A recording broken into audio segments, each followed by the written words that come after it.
violated here. Maybe I will discuss some other time. Right. So, first, very simple topic about microeconomics. Font size is fine, or I have to make little.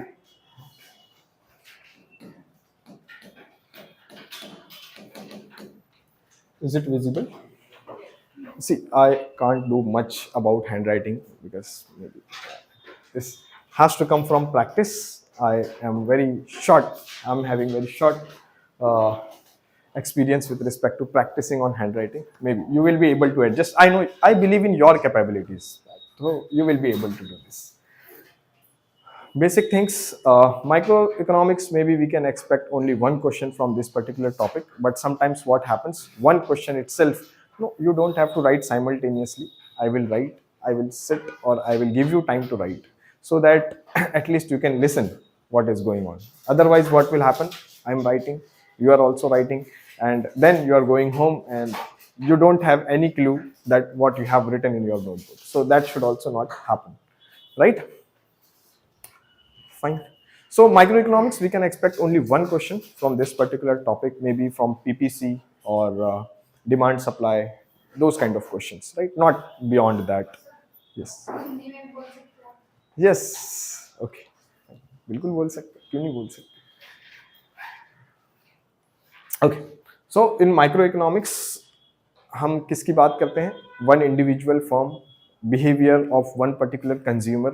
But as far as our syllabus is concerned, past year questions that we have seen, we don't have much. ज़्यादा हमारे पास discuss करने के लिए नहीं है from micro, right? So majorly हमारा syllabus जो है वो मैक्रो पर है. अच्छा, ये सिलेबस हम बनाते कैसे हैं?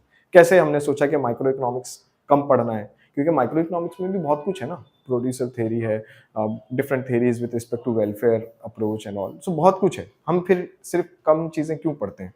तो देखो सिलेबस कैसा है. एक तो सिलेबस है जो आपको यूपीएससी ने दिया है, ये एक सिलेबस है जो आपको सिलेबस मिल जाता है ना पीडीएफ में, जब आप फॉर्म भरते हो. अभी भरोगे ना, नेक्स्ट वीक आ गया होगा, नहीं 14th. ओके. सिलेबस एक जो आपको मिलता है यूपीएससी से. Syllabus has been given by UPSC already. देखो क्या है, मेरा प्रीवियस असाइनमेंट साउथ में था, तो इसलिए अभी थोड़ा टाइम लगेगा, है ना. साउथ में हिंदी नहीं चलती, आपको पता हो, थोड़ा सा इसलिए वो हैंगओवर है अभी. अभी आज सही हो जाएगा वो, ठीक है ना. तो एक सिलेबस यूपीएससी ने दिया. अब if you want to have exam, we have to have some syllabus, right? आप किसी भी एग्जाम को बिना किसी सिलेबस के तो कंडक्ट नहीं कर सकते. तो एक सिलेबस इन्होंने नेम सेक के लिए दे दिया. अगर आप बहुत स्ट्रिक्टली इस सिलेबस को फॉलो करोगे ना कि यूपीएससी ने ये मेंशन किया है, तो फिर मुझे लगता है कि हम क्वेश्चन नहीं सॉल्व कर पाएंगे. तो हमारा क्या अप्रोच होना चाहिए? एक ये जो सिलेबस दिया ये तो करना ही है, लेकिन हमें दो चीजें समझनी है.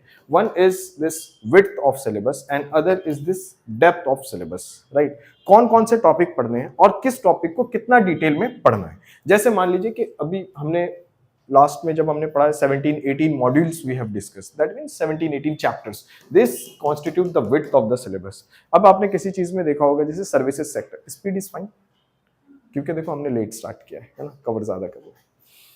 अब एक है कि 20 ऑड चैप्टर्स आर देयर, और फिर हमने उसमें क्या किया, किसी टॉपिक को बहुत ज्यादा डेप्थ में कवर किया लाइक एग्रीकल्चर एंड ऑल, और किसी टॉपिक को बहुत कम like services sector. We don't expect much question from there, so हमने उसको कम विड्थ में कवर कर लिया.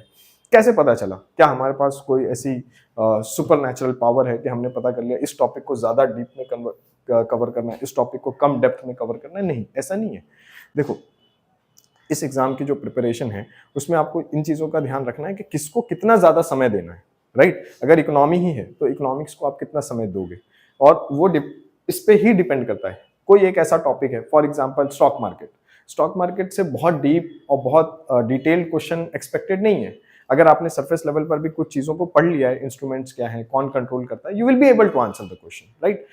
लेकिन एग्रीकल्चर में ऐसा नहीं है. एग्रीकल्चर में वो आपसे बेसिक क्वेश्चन नहीं पूछ रहे हैं, एग्रीकल्चर में डिटेल क्वेश्चन पूछ रहे हैं. तो सिलेबस के साथ हमारा जो सेकंड गाइडिंग फोर्स बनता है वो बनता है previous year questions. Previous year questions. लेकिन पता है, मैं आपको एक बात बताता हूँ, हमने क्या देखा है कि स्टूडेंट प्रीवियस ईयर क्वेश्चन पे इतना ज्यादा फोकस करते हैं. Previous year question, these are already asked questions. You can only get the idea how they frame the question, right? And very next year they will frame question in very different manner. For example, this year 2025 they framed question like mathematical question in economics में economics की बात करेंगे हम अभी, ठीक है? फिर दूसरे सब्जेक्ट्स के टीचर एक्सपर्ट्स है ना, फिर दूसरे के डोमेन में इंटरफेरेंस अच्छी बात है। तो इकोनॉमिक्स में इन्होंने इस साल क्या किया, क्वेश्चंस वर वेरी इजी। अगर आपको मैथ्स बिल्कुल भी नहीं आता है, जीरो मैथ्स आता है, फिर भी you will be able to answer the question, क्योंकि वो कॉन्सेप्ट बेस्ड क्वेश्चन था, क्वेश्चन का प्रेजेंटेशन डिफरेंट था। तो मैं आपको प्रीवियस ईयर क्वेश्चन नहीं कराऊंगा, क्योंकि this questions are available in market in many books, PDF, Telegram, everything is there, right? तो वहां से आप वो क्वेश्चन कर सकते हो। हाँ, आप कर रहे हो, नहीं समझ में आ रहा है, definitely we will be able to help. और अगर ज्यादा लोगों को एक ही क्वेश्चन में डाउट है तब तो हम यही डिस्कस कर लेंगे। लेकिन मुझे ऐसा लगता है कि प्रीवियस ईयर क्वेश्चंस आप ऑलरेडी उसके पीछे भागते हो बहुत ज्यादा, और आप कर लोगे। अगर नहीं भी किया है तो आप वो कर लोगे। लेकिन प्रोबेबल क्वेश्चंस, अब कैसे क्वेश्चन बन सकते हैं इस पर, वो मुझे लगता है ज्यादा इंपॉर्टेंट है in comparison to previous year question, because those questions have already been asked. अब नए कॉन्सेप्ट को उस क्वेश्चन के फॉर्मेट में कैसे ढालकर नए क्वेश्चन बनाए जा सकते हैं, ये हम कोशिश कर सकते हैं, ठीक है? तो क्वेश्चंस हम नए करेंगे। कुछ अगर मुझे लगता है कि ये वाला क्वेश्चन यूपीएससी ने पूछा था और ये ज्यादा अच्छा क्वेश्चन है, इसको हम क्लास में डिस्कस कर सकते हैं, तो मैं वो भी इंक्लूड कर लूंगा। But more focus will be on new questions, right? और दूसरा हो गया करंट अफेयर्स। तो इकोनॉमी में करंट अफेयर्स भी अच्छा खासा वेटेज है। फॉर एग्जाम्पल, अगर 15 क्वेश्चन इकोनॉमी से आए हैं तो मोस्टली हो सकता है 5-6 क्वेश्चन करंट अफेयर्स से लिंक करके आए हो, है ना? तो उस वजह से हम करंट अफेयर्स को वैसे कवर कर लेंगे, ठीक है? क्लियर है? ओके। माइक्रो इकोनॉमिक्स में कुछ चीजें हैं, जैसे एक है central economic problems. Central economic problems. अब सेंट्रल इकोनॉमिक प्रॉब्लम्स में हमने क्या पढ़ा है कि किसी भी इकोनॉमी में 3 प्रॉब्लम्स होती हैं, इकोनॉमिक एक्टिविटीज और नॉन इकोनॉमिक एक्टिविटीज। तो पहले हम क्या करेंगे, इकोनॉमिक एक्टिविटीज क्या है और नॉन इकोनॉमिक एक्टिविटीज क्या है। इकोनॉमिक्स आप समझते हो क्या है इकोनॉमिक्स? एक स्कार्सिटी डेफिनेशन हमने देखी है इकोनॉमिक्स की, क्या है कि when resources are in less, scarce resources means जितनी चीजों की आपकी जरूरत है, आप वो चीजें उतनी मात्रा में अवेलेबल नहीं है, that is scarce resources, right? Resources are in scarce as compare to your desire, your wants, human wants और मे बी डिजायर्स और डिमांड। अभी हम यहाँ पर नहीं बोलेंगे, क्योंकि डिमांड और वांट्स में ये डिफरेंस है कि demand you are ready to pay those things for which you are ready to pay, और वांट्स में ऐसा नहीं है। वांट्स आपकी बहुत सारी डिजायर्स हैं, लेकिन आप उसके लिए पैसे नहीं खर्च करना चाहते, लेकिन जिसके लिए आप पैसे खर्च करना चाहते हो वो आपकी क्या बन गई, डिमांड बन गई, ठीक है ना? अभी हम डिमांड पे जाएंगे, लेकिन हर इकोनॉमी में रिसोर्स कंस्ट्रेंट की एक प्रॉब्लम है। Why resource constraint is a problem? Because मैं ज्यादा क्वेश्चन नहीं पूछ रहा, क्योंकि ये आपने पढ़ा है ना, और इस पे हमने डिटेल में डिस्कस भी किया है, तो फिर क्वेश्चन वो कोई मीनिंग नहीं है उसका, राइट? ये क्विक रिवीजन टाइप है। तो रिसोर्स कंस्ट्रेंट इसलिए है कि हमारी जो वांट्स हैं, डिमांड्स हैं, these are unlimited. Wants, demands, अभी एक ही कैटेगरी में मैं रख रहा हूँ वांट्स और डिमांड्स को, दीज आर अनलिमिटेड, राइट? और जो रिसोर्सेस हैं to satisfy these wants, resources that can satisfy these wants, these resources are limited. resources क्या हो सकते हैं? resources जैसे मान लो आप resources में प्राइमरी फैक्टर ऑफ प्रोडक्शन को रख सकते हो किसी भी चीज को प्रोड्यूस करने के लिए। फॉर एग्जाम्पल, यहाँ जो क्लास हो रही है या ये जो ग्लोब है, इसको प्रोड्यूस करने के लिए किन किन चीजों की जरूरत होगी, किन किन चीजों की जरूरत होगी? एक फैक्ट्री की जरूरत होगी। तो ये हमने पढ़ा है primary factor of production, that is land, labour, capital and enterprise or entrepreneurship. These are what? These are factors of production, also can be referred as resources. क्योंकि किसी भी चीज को बनानी है, अब लैंड में रॉ मटेरियल्स इंक्लूड हो जाता है, क्योंकि जो भी चीज आपको नेचर से मिली है वो क्या है, रॉ मटेरियल्स, और उसको हम इकोनॉमी में लैंड में ही कंसिडर करते हैं। For example solar energy, solar energy के लिए आपको इनपुट क्या है, सनलाइट, और सनलाइट को हम क्या कंसीडर करेंगे इकोनॉमिक्स में, land, part of land, not anything else. मतलब सनलाइट भी क्या हो गया, लैंड हो गया। हाइड्रो पावर प्रोजेक्ट है, वाटर से आप क्या कर रहे हो, इलेक्ट्रिसिटी जनरेट कर रहे हो, वाटर भी क्या हो गया, लैंड हो गया अगेन, ठीक है? तो वो कंफ्यूजन नहीं रखना है बस कि लैंड मतलब land, mountains, rivers, everything that is there which we get directly from nature is what, land. तो रिसोर्सेस लिमिटेड है, डिजायर्स, वांट्स अनलिमिटेड है, और इसकी वजह से क्या हो रहा है, रिसोर्स कंस्ट्रेंट। तो इस सिचुएशन में, इस सिचुएशन में आप जो भी चॉइस लोगे उसको हम क्या बोलते हैं, इस सिचुएशन में आप जो भी चॉइस लोगे उस चॉइस को हम बोलते हैं study of economics, right? Study of economy, that can be referred as economics. इसके अलावा the difference between economy and economics, so economy versus economics. Economics is a study, right? Whereas economy is applying those study to a particular territory. तो जब आप किसी भी principal को किसी भी एक टेरिटरी में अप्लाई करोगे तो वो वहां की क्या बन जाएगी, economy. For example Indian economy, that we have to deal with Indian economy. तो ये इकोनॉमी जो कॉन्सेप्ट है that is territorial concept, territorial concept, एक टेरिटरी की बात कर रहे हैं हम, ठीक है ना। चलो, I hope this is fine, right? Now come to this central economic problems. तो कुछ प्रॉब्लम इकोनॉमी की ऐसी हैं जो लगभग present in almost all economies, right? तो उसको हम क्या बोलते हैं, सेंट्रल इकोनॉमिक प्रॉब्लम्स। अब सेंट्रल इकोनॉमिक प्रॉब्लम्स में पहला प्रॉब्लम क्या है कि अगर हमारे पास कोई रिसोर्सेस हैं, और just before this there is one more thing that you need to understand: economic activities versus non-economic activities. Economic versus non-economic activities. What do we mean by economic activities? Economic activities generally refer to those activities which we can measure and which is producing some value, right? Producing some value. Some value is attached to it. For example, when we talk about this, maybe we can say this production is one economic activity. What is production? Converting raw materials into a finished good or inputs into output, that is production, right? So one is production. Second, you can say consumption.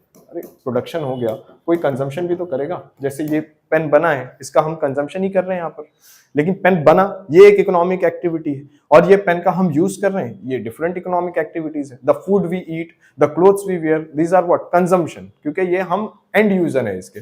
जिसने ये pen खरीदा, for example manufacturer से किसी ने खरीदा bulk quantity में और आपको एक पीस बेच दिया रिटेल क्वांटिटी में, तो ये कंजम्पशन नहीं है, ये क्या है, ट्रेड है, ट्रेड, एक्सचेंज और trade. So trade, exchange, these are also what, economic activities, right? These are also economic activities. Then what are non-economic activities? What are non-economic activities? नहीं, सिर्फ black economy he which cannot be measured. Yes, which cannot be measured. For example, services of housewives, right? That is also cannot be measured. For example, services for self-consumption, like a doctor treating his father, a teacher teaching her own child, all these things cannot be measured.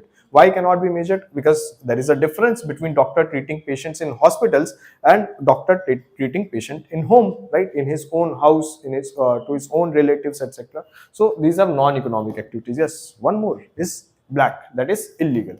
So all those activities which are producing value, all those activities which are producing values, and that can be measured also, but since it is not allowed in the economy, तो वो क्या हो गया, illegal। मतलब कुछ चीजें जिससे पैसा भी आ रहा है, आप उसको मेजर भी कर पा रहे हो, लेकिन फिर भी चूंकि गवर्नमेंट ने उसको अलाउ नहीं किया है, that is not allowed, that is prohibited, इसलिए वो इकोनॉमिक एक्टिविटी का पार्ट नहीं, राइट? ठीक है, तो ये economic activities, non economic activities, production, consumption, trade, right? Central economic problems में पहली प्रॉब्लम क्या हो जाती है, व्हाट टू प्रोड्यूस, क्या प्रोड्यूस करें, ऐसा क्या प्रोड्यूस करें जिससे क्या मिले, लोगों में सेटिस्फैक्शन हो। व्हाट टू प्रोड्यूस मतलब हमारे पास कुछ रिसोर्सेस हैं, being may be mineral rich, some mineral rich regions are also there, for example this Jharkhand, Chhattisgarh etcetera. So इतने सारे रिसोर्सेस हैं हमारे पास, इतनी सारी पॉपुलेशन है, तो लेबर भी बहुत सारे अवेलेबल है, पैसा तो हमारे पास है ही, है ना। How much debt we have as compare to our GDP, debt of India, हाँ कितना, कुछ क्वेश्चन तो मैं पूछूं। India is a growing economy, right, fastest, one of the fastest growing economy. हमने जापान को पछाड़ दिया, राइट? तो मैं ये पूछ रहा हूँ आपसे कि हमने कितने डेट एक्यूमुलेट किया है, क्या आप पर कोई डेट है, क्या आपने कोई लोन लिया है? You are the luckiest person then, बताइए। ठीक है, आपने नहीं लिया है, लेकिन एज अ कंट्री हमने लिया है, और पर कैपिटा आप पर भी है, उतना लोन आपको भी देना है, समझ रहे हैं ना आप? हाँ, ऐसे नहीं होता कि आपने नहीं लिया तो लोन ही नहीं है आप पर। देश ने तो लिया है ना, देश प्रेमी हो ना आप, yes, फिर आपको लोन देना पड़ेगा। बताओ कितना डेट है इंडिया का, how much debt we have accumulated in percentage of GDP, बता दो। ठीक है, मुझे भी पता है, एब्सोल्यूट वैल्यू आपको नहीं पता और जानने की जरूरत भी नहीं है, हमें थोड़ी देना है, गवर्नमेंट को देना है ना। लेकिन ये तो बताओ कि कितना परसेंटेज है। 56%, 50% से ज्यादा, 56% debt we have as in the percentage of GDP. क्या ये सही है? वो आप सोचोगे। व्हाट टू प्रोड्यूस, तो पहला प्रॉब्लम है, इतने सारे रिसोर्सेस होने के बाद हम अभी कंफ्यूजन का शिकार हैं कि क्या प्रोड्यूस करें। ये क्लॉक प्रोड्यूस करें, ये बेंच प्रोड्यूस करें, क्या ये कैमरा प्रोड्यूस करें, मोबाइल फोन प्रोड्यूस करें, व्हाट शैल वी प्रोड्यूस। तो पहला प्रॉब्लम क्या हो गया, व्हाट टू प्रोड्यूस, क्या प्रोड्यूस कर सकते हैं। अच्छा, इसको आप कैसे आंसर करोगे, क्या प्रोड्यूस करें, ये तो क्वेश्चन बन गया ना, इसको आप आंसर कैसे करोगे।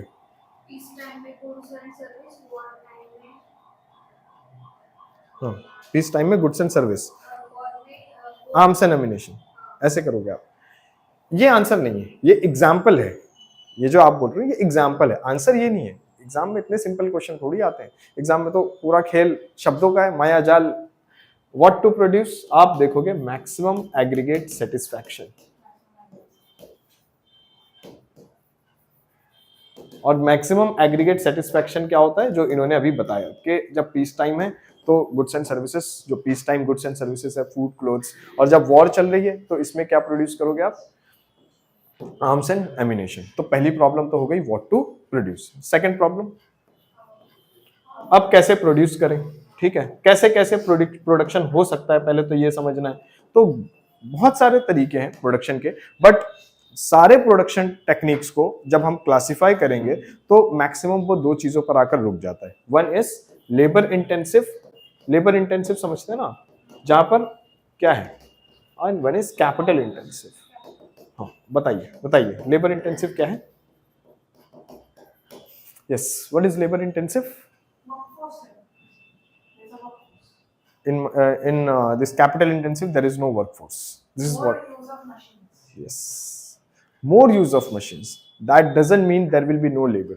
When we are talking about labor intensive, that doesn't mean there will be no machines. Yes, machines will be there, but focus is more on labor. जब आप ज्यादा लेबर की बात कर रहे हो, it is, if it is a labor intensive, machines हैं, but it is a labor intensive method. When we are talking about this capital intensive, labor will be there, but more focus is not on labor. For example, automation. In automation, the more focus is on what, machines, technology, right? Whereas when we are talking about this labor intensive, more focus is on labor. For example, this railways, आपने देखा होगा ना, railway फाटक, वहां पर एक person को employ कर रखा है। अब एक पर्सन क्या, वो केबिन है तो 3-4 लोग तो होते ही होंगे, तो ये क्या है, लेबर इंटेंसिव है। अभी वहीं को आपने क्या कर दिया, उसी को ऑटोमेशन करा दिया, वो डिटेक्ट करेंगे, कैमरा लगा है, कैमरा डिटेक्ट कर रहा है कि ट्रेन आने वाली है, तो वो क्या हो गया, गेट क्लोज हो गया और फिर गेट ओपन हो गया, कोई पर्सन नहीं है, तो कैसा हो गया, कैपिटल इंटेंसिव। बाकी पॉलिटी आपने पढ़ा है, स्टेट को पॉलिसी कैसी बनानी चाहिए, डीपीएसपीज में पढ़ा होगा ना, government should focus more on labour intensive, not capital intensive. DPSP का एक ये भी है ना आर्टिकल, कौन सा आर्टिकल है, पॉलिटी नहीं पढ़ा आपने, पॉलिटी से तो ज्यादा क्वेश्चन बनेंगे ना आपके, इकोनॉमिक्स में तो कुछ भी आ जाता है, पॉलिटी सिंपल, अच्छे से पढ़ना है, ठीक है। जैसे कुछ प्रोविजन ओवरलैपिंग होते हैं, जैसे इन्वायरमेंट सब्जेक्ट जब आप पढ़ रहे हो तो आपको ये देखना है कॉन्स्टिट्यूशन में कौन कौन से प्रोविजंस हैं जो इन्वायरमेंट की सस्टेनेबिलिटी की बात करते हैं। अब कोई ऐसा डायरेक्ट प्रोविजन नहीं मिलेगा, लेकिन इनडायरेक्ट प्रोविजंस बहुत सारे मिल जाएंगे, डीपीएसपीज में भी मिल जाएगा, आर्टिकल 21 में भी मिल जाएगा, कौन है वो, मेहता केस, राइट, केसी मेहता और something, everywhere that person is present, right, mostly in all aspects. तो कुछ चीजें ऐसी हैं जो आपको ऐसा लगता है कि ये तो पॉलिटी का पार्ट है, बट अभी जो आप क्वेश्चंस देखोगे 23, 24, 25 के, this is amalgamation of two or more subjects, right, तो कॉशियस रहना है थोड़ा ऐसे टॉपिक को भी लेकर। तो व्हाट टू प्रोड्यूस में एक हो गया लेबर इंटेंसिव और एक हो गया कैपिटल इंटेंसिव। लेबर इंटेंसिव का क्या मतलब है, more use of labour than that of capital, और कैपिटल इंटेंसिव का क्या मतलब है, कैपिटल का ज्यादा यूज होगा और लेबर का कम यूज होगा कंपैरेटिवली, राइट। कौन सा मेथड आप यूज करोगे,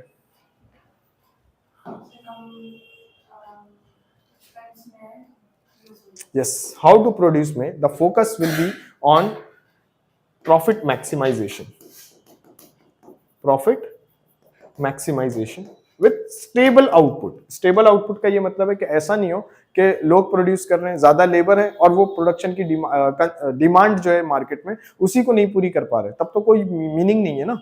जैसे मान लो अगर मैंने कोई इंडस्ट्री ओपन की और मैं प्रोडक्शन कर रहा हूँ, लेकिन मैंने क्या मेथड यूज किया है, लेबर इंटेंसिव, ज्यादा लेबर यूज हो रहे हैं और उन लेबर ने क्या किया कि जो डिमांड थी वो पूरी नहीं कर पा रहे, then I should go for machines as well, right. तो ये गाइडिंग फोर्स है, गाइडिंग मैकेनिज्म है, how to produce, what to produce. Last आता है हमारा क्या, फॉर हुम टू प्रोड्यूस।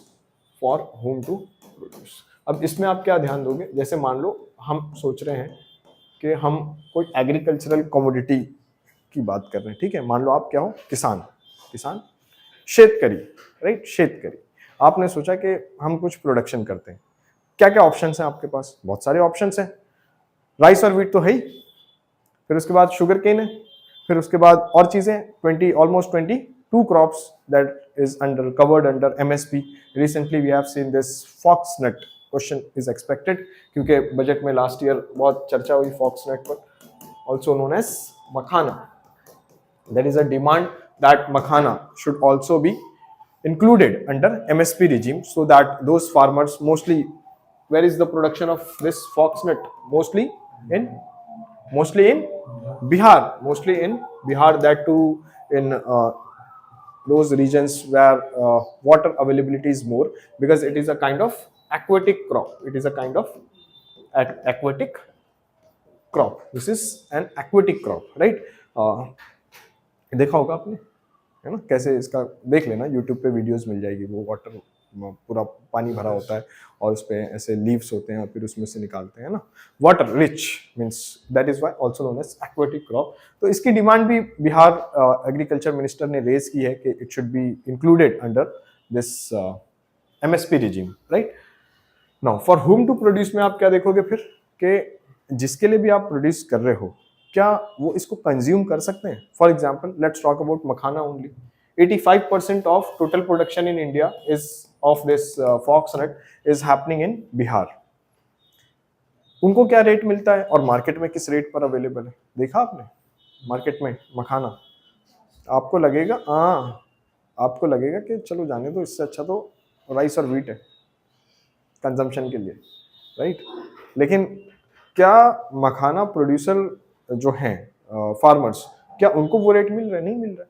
आप देखो ना, अब तो यूट्यूब आप देखते हो ज़्यादा, आपको पता है कि जो लोग पहुंचते हैं वहाँ, फिर वो लोग बात करते हैं, उनको क्या रेट मिल रहा होता है। Hardly they are getting 10 rupees per KG, hardly 10 rupees per KG, and you are getting how much, 400, no 400 500, that too plain. फिर उसमें थोड़ा सा अगर ब्लैक पेपर एटसेट्रा एटसेट्रा तो 600 रुपये। तो फॉर होम टू प्रोड्यूस में आपको क्या देखना है कि what should B, how the distribution will happen here. जैसे मान लो मोबाइल फोन का मैंने आपको शायद एग्जांपल दिया है अर्लियर, कि मोबाइल फोन में क्या है कि आप एप्पल बना रहे हो तो you are targeting rich people, आप Xiaomi और those phone Oppo etcetera you are targeting little middle class. और फिर आप अगर आज भी बटन का फोन बना रहे हो, बटन वाले keypad phone, then may be you are targeting UPSC aspirants. अब बटन के फोन कौन यूज करता है। So for whom to produce is related to what should be the target group. अब देखो कभी कभी क्या है पता है, ये इन्फॉर्मेशन का इससे कोई लेना देना नहीं है, लेकिन ये इन्फॉर्मेशन बिकम्स इंपॉर्टेंट क्योंकि ये रिसेंट है, कुछ रिसेंट है। तो ऐसा नहीं है कि करंट अफेयर्स की क्लास करेंगे तो करंट अफेयर्स ऐसे कुछ पढ़ेंगे, ये भी एक करंट अफेयर्स इन्फॉर्मेशन हो गई हमारे लिए। कि अब अगर मान लो आपके एग्जाम से पहले पहले गवर्नमेंट ने इसको एमएसपी रिजीम में इंक्लूड कर लिया, तो फिर मखाना के ऊपर और फॉक्सनट के ऊपर क्वेश्चन एक्सपेक्टेड है, लेकिन नहीं किया तो फिर chances are less, but since it was in news तो क्वेश्चन यहाँ से बन सकता है इन फ्यूचर। तो ऐसे क्वेश्चन बनते हैं, मतलब ऐसे कुछ नहीं होता है कि आज हम करंट अफेयर्स पढ़ेंगे तो फिर साल भर के करंट अफेयर्स को पढ़ लें, ऐसे साइड बाय साइड कुछ ना कुछ इन्फॉर्मेशन कवर करते चलेंगे। अदरवाइज मैं पीडीएफ से भी करा दूंगा, है ना, आज नहीं हो पाया वो, नेक्स्ट लेक्चर में मैं फिल्टर कर दूंगा कि क्या इंपॉर्टेंट है और क्या इंपॉर्टेंट नहीं है। और बाकी आपके पास तो बहुत सारे रिसोर्सेस है, there is no resource constraint for you, as I have already told you what other resources you can follow. अब इसमें आप किस चीज पर फोकस करोगे फॉर होम टू प्रोड्यूस में? हाँ, every section focus will be more on equity, right, कि जिसकी जो डिमांड है उसकी वो डिमांड पूरी हो जाए, तो फोकस यहाँ पर क्या होगा, इक्विटी का, right, equitable distribution. I hope ये समझ में आ गया आपको 3 प्रॉब्लम्स, राइट? 3 प्रॉब्लम समझ में आ गई। अब देखो क्या होता है, मैं लिखने का टाइम दूंगा, आप टेंशन मत लो, बिल्कुल टेंशन मत लो, जब मैं थक जाऊंगा फिर आप लिखोगे। अब इसमें देखो क्या है, एक ये है कि जब हम ये बोल रहे हैं ना कि डिफरेंट डिफरेंट कमोडिटीज प्रोड्यूस हो सकती है, तो मान लो कि मैं क्या करता हूँ, मैं 2 कमोडिटी का कॉम्बिनेशन लेता हूँ, ठीक है?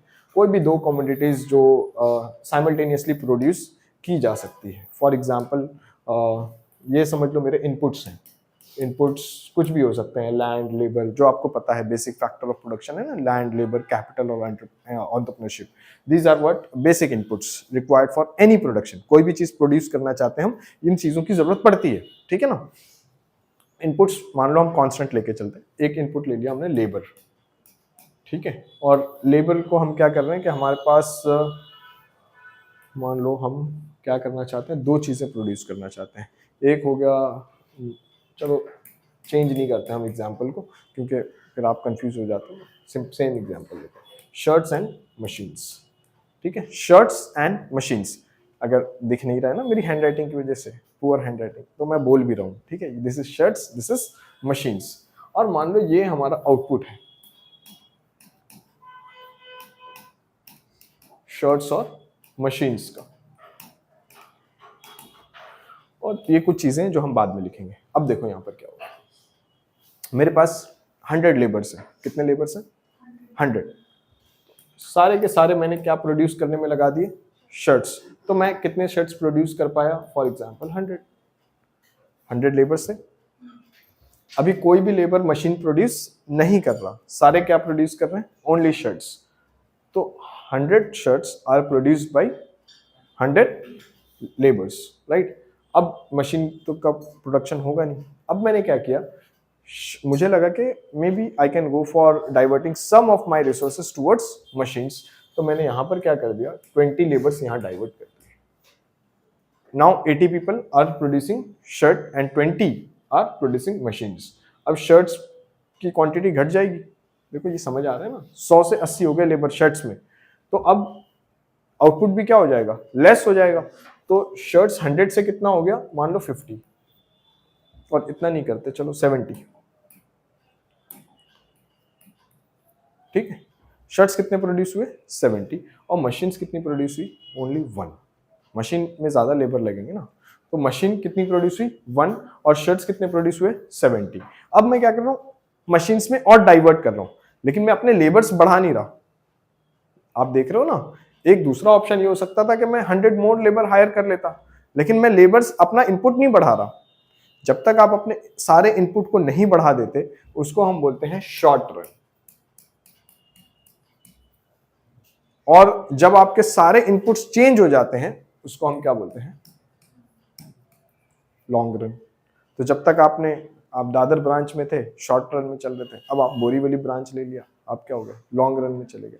लेकिन सिर्फ बोरीवली ब्रांच से नहीं होगा, एक नए लैंड से नहीं होगा, सारा इनपुट। फॉर एग्जाम्पल कैपिटल, तो कैपिटल तो चेंज हो गया, जब भी तो है ना बोरीवली। फिर number of faculties, so all inputs, if all inputs have changed, it is long run. If only few inputs are changing, it is still short run. इसीलिए मनमोहन सिंह जी ने क्या कहा था? In long run, all of us will be dead, right?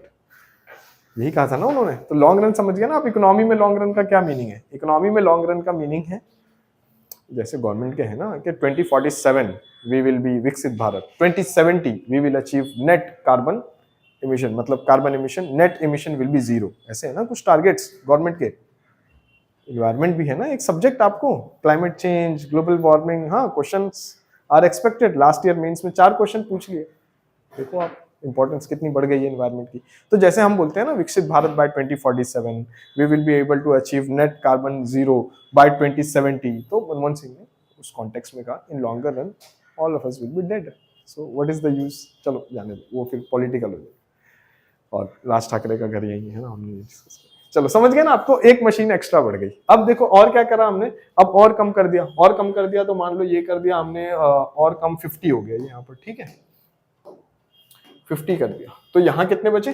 50। और यहाँ production shirt का कितना हो गया? मान लो 40।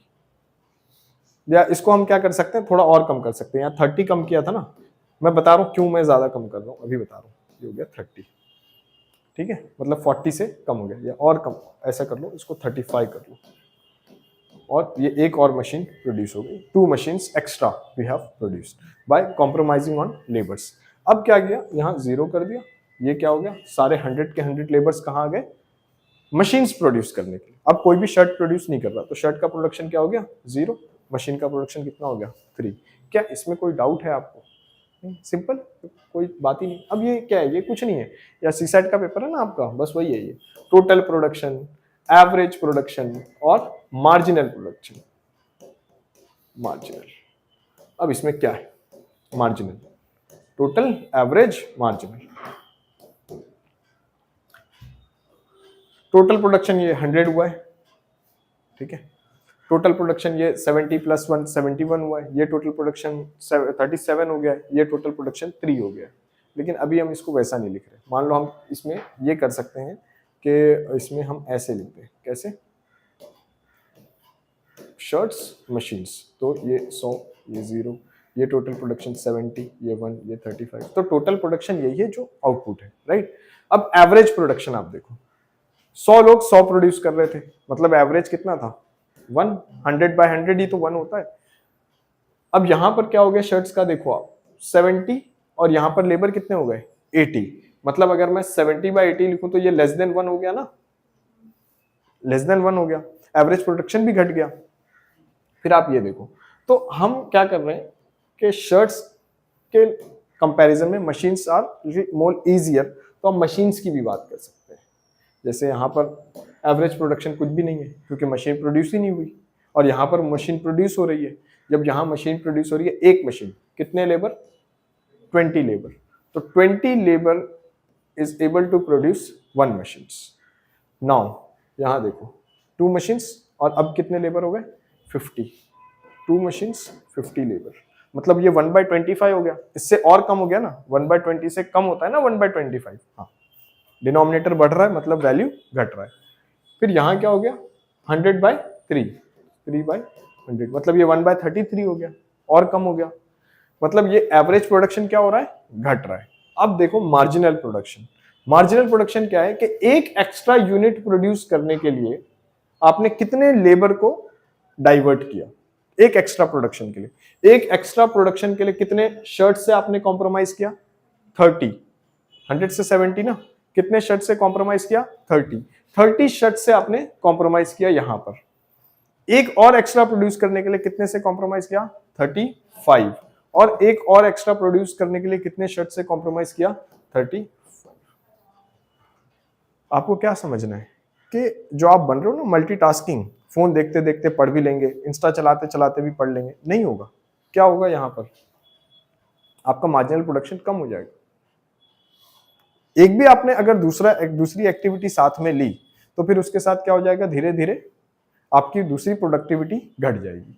तो प्रोडक्टिविटी इंपैक्ट होती है, आप कितना भी बन लो multitasking, productivity will get impacted, और it mostly it gets impacted in increasing sense, मतलब जैसे जैसे आप बढ़ा रहे हो ना अपना टाइम, वैसे वैसे क्या होगा, इंपैक्ट ज्यादा निगेटिव होगा, राइट। जैसे आप ऐसे समझ लो, इसी कॉन्सेप्ट को, ये प्रोडक्शन का कॉन्सेप्ट है, इसी को हम माइक्रो इकोनॉमिक्स में एक और कॉन्सेप्ट है यूटिलिटी का, लेकिन हमें वो क्वेश्चन नहीं आते, इसलिए हम वो भी डिस्कस नहीं करते।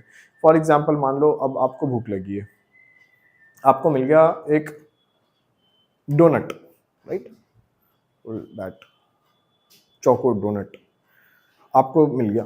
अब आपने पहला डोनट मिला आपको, आपने खाया, आपको सेटिस्फेक्शन मिलेगा ना, भूख लगी थी, और डोनट वोनट तो ठीक है, चल भी जाता है ना, खा भी लेते हैं, तो आपने खा लिया, आपको अच्छा लगा खा के, you got some sort of satisfaction you got. अब आपको क्या हुआ, एक पे एक फ्री एक और डोनट मिला, ठीक है, आपने वो भी खा लिया, आपको और सेटिस्फेक्शन मिला। अब आप क्या हुआ पता है आपको, उन्होंने बोला ये यूपीएससी एस्पिरेंट हो, लो एक और डोनट लो, तो एक और डोनट मिल गया। अब आपने एक डोनट खाया था, दूसरा खाया, तीसरा भी खाया। अब आप मुझे बताओ, क्या डोनट खाने की वो इच्छा आपके मन में है जो जब पहला डोनट खाने से पहले थी? फर्स्ट डोनट खाने से पहले खाने की इच्छा थी, अब तीसरा डोनट खाने में उतनी इच्छा नहीं थी, लेकिन उन्होंने बोला अरे अरे आपका एग्जाम भी आ रहा है, लो एक और लो। अब तो आपकी बिल्कुल इच्छा नहीं है। तो क्या हो रहा है कि आपकी जो डिजायर थी वो धीरे धीरे घटती जा रही है। सेम कॉन्सेप्ट यहाँ पर अप्लाई होता है, जैसे जैसे आप दूसरे प्रोडक्शन को बढ़ा रहे हो और वो ज्यादा कंजम्पशन कर रहा है लेबर का, तो आपकी मार्जिनल प्रोडक्टिविटी भी क्या हो रही है, घटते जा रही है। अब ये तो टेबुलर फॉर्म में है, हमें क्या करना, हमें तो ये करना है जो एग्जाम में क्वेश्चन बन सकता है, वो है पीपीसी कर्व। पीपीसी कर्व क्या बोलता है कि एक काम करो, आप दोनों का ग्राफ बना लो, मतलब एक शर्ट्स था और दूसरा क्या था, क्लोथ्स, राइट। तो इन्होंने क्या बोला कि आप है ना इसका पॉइंट प्लॉट करो कि जब 0 क्लोथ प्रोड्यूस कर रहे हैं तो शर्ट्स कितना प्रोड्यूस कर रहे हैं, 100, है ना। जब 0 शर्ट प्रोड्यूस कर रहे थे, अरे टेबल ये है, जब 0 शर्ट्स प्रोड्यूस कर रहे थे तो मशीन कितने प्रोड्यूस कर रहे थे, सॉरी ये है आपका आउटपुट ना, तो पहले 100 शर्ट्स प्रोड्यूस कर रहे थे, मशीन 0 था, यही है यहाँ पर, सॉरी क्लोथ्स लिख दिया, ओके, थोड़ा एज फैक्टर भी है, आप लोग यंग हो, भूलते नहीं हो, ये शर्ट्स है, ये मशीन है।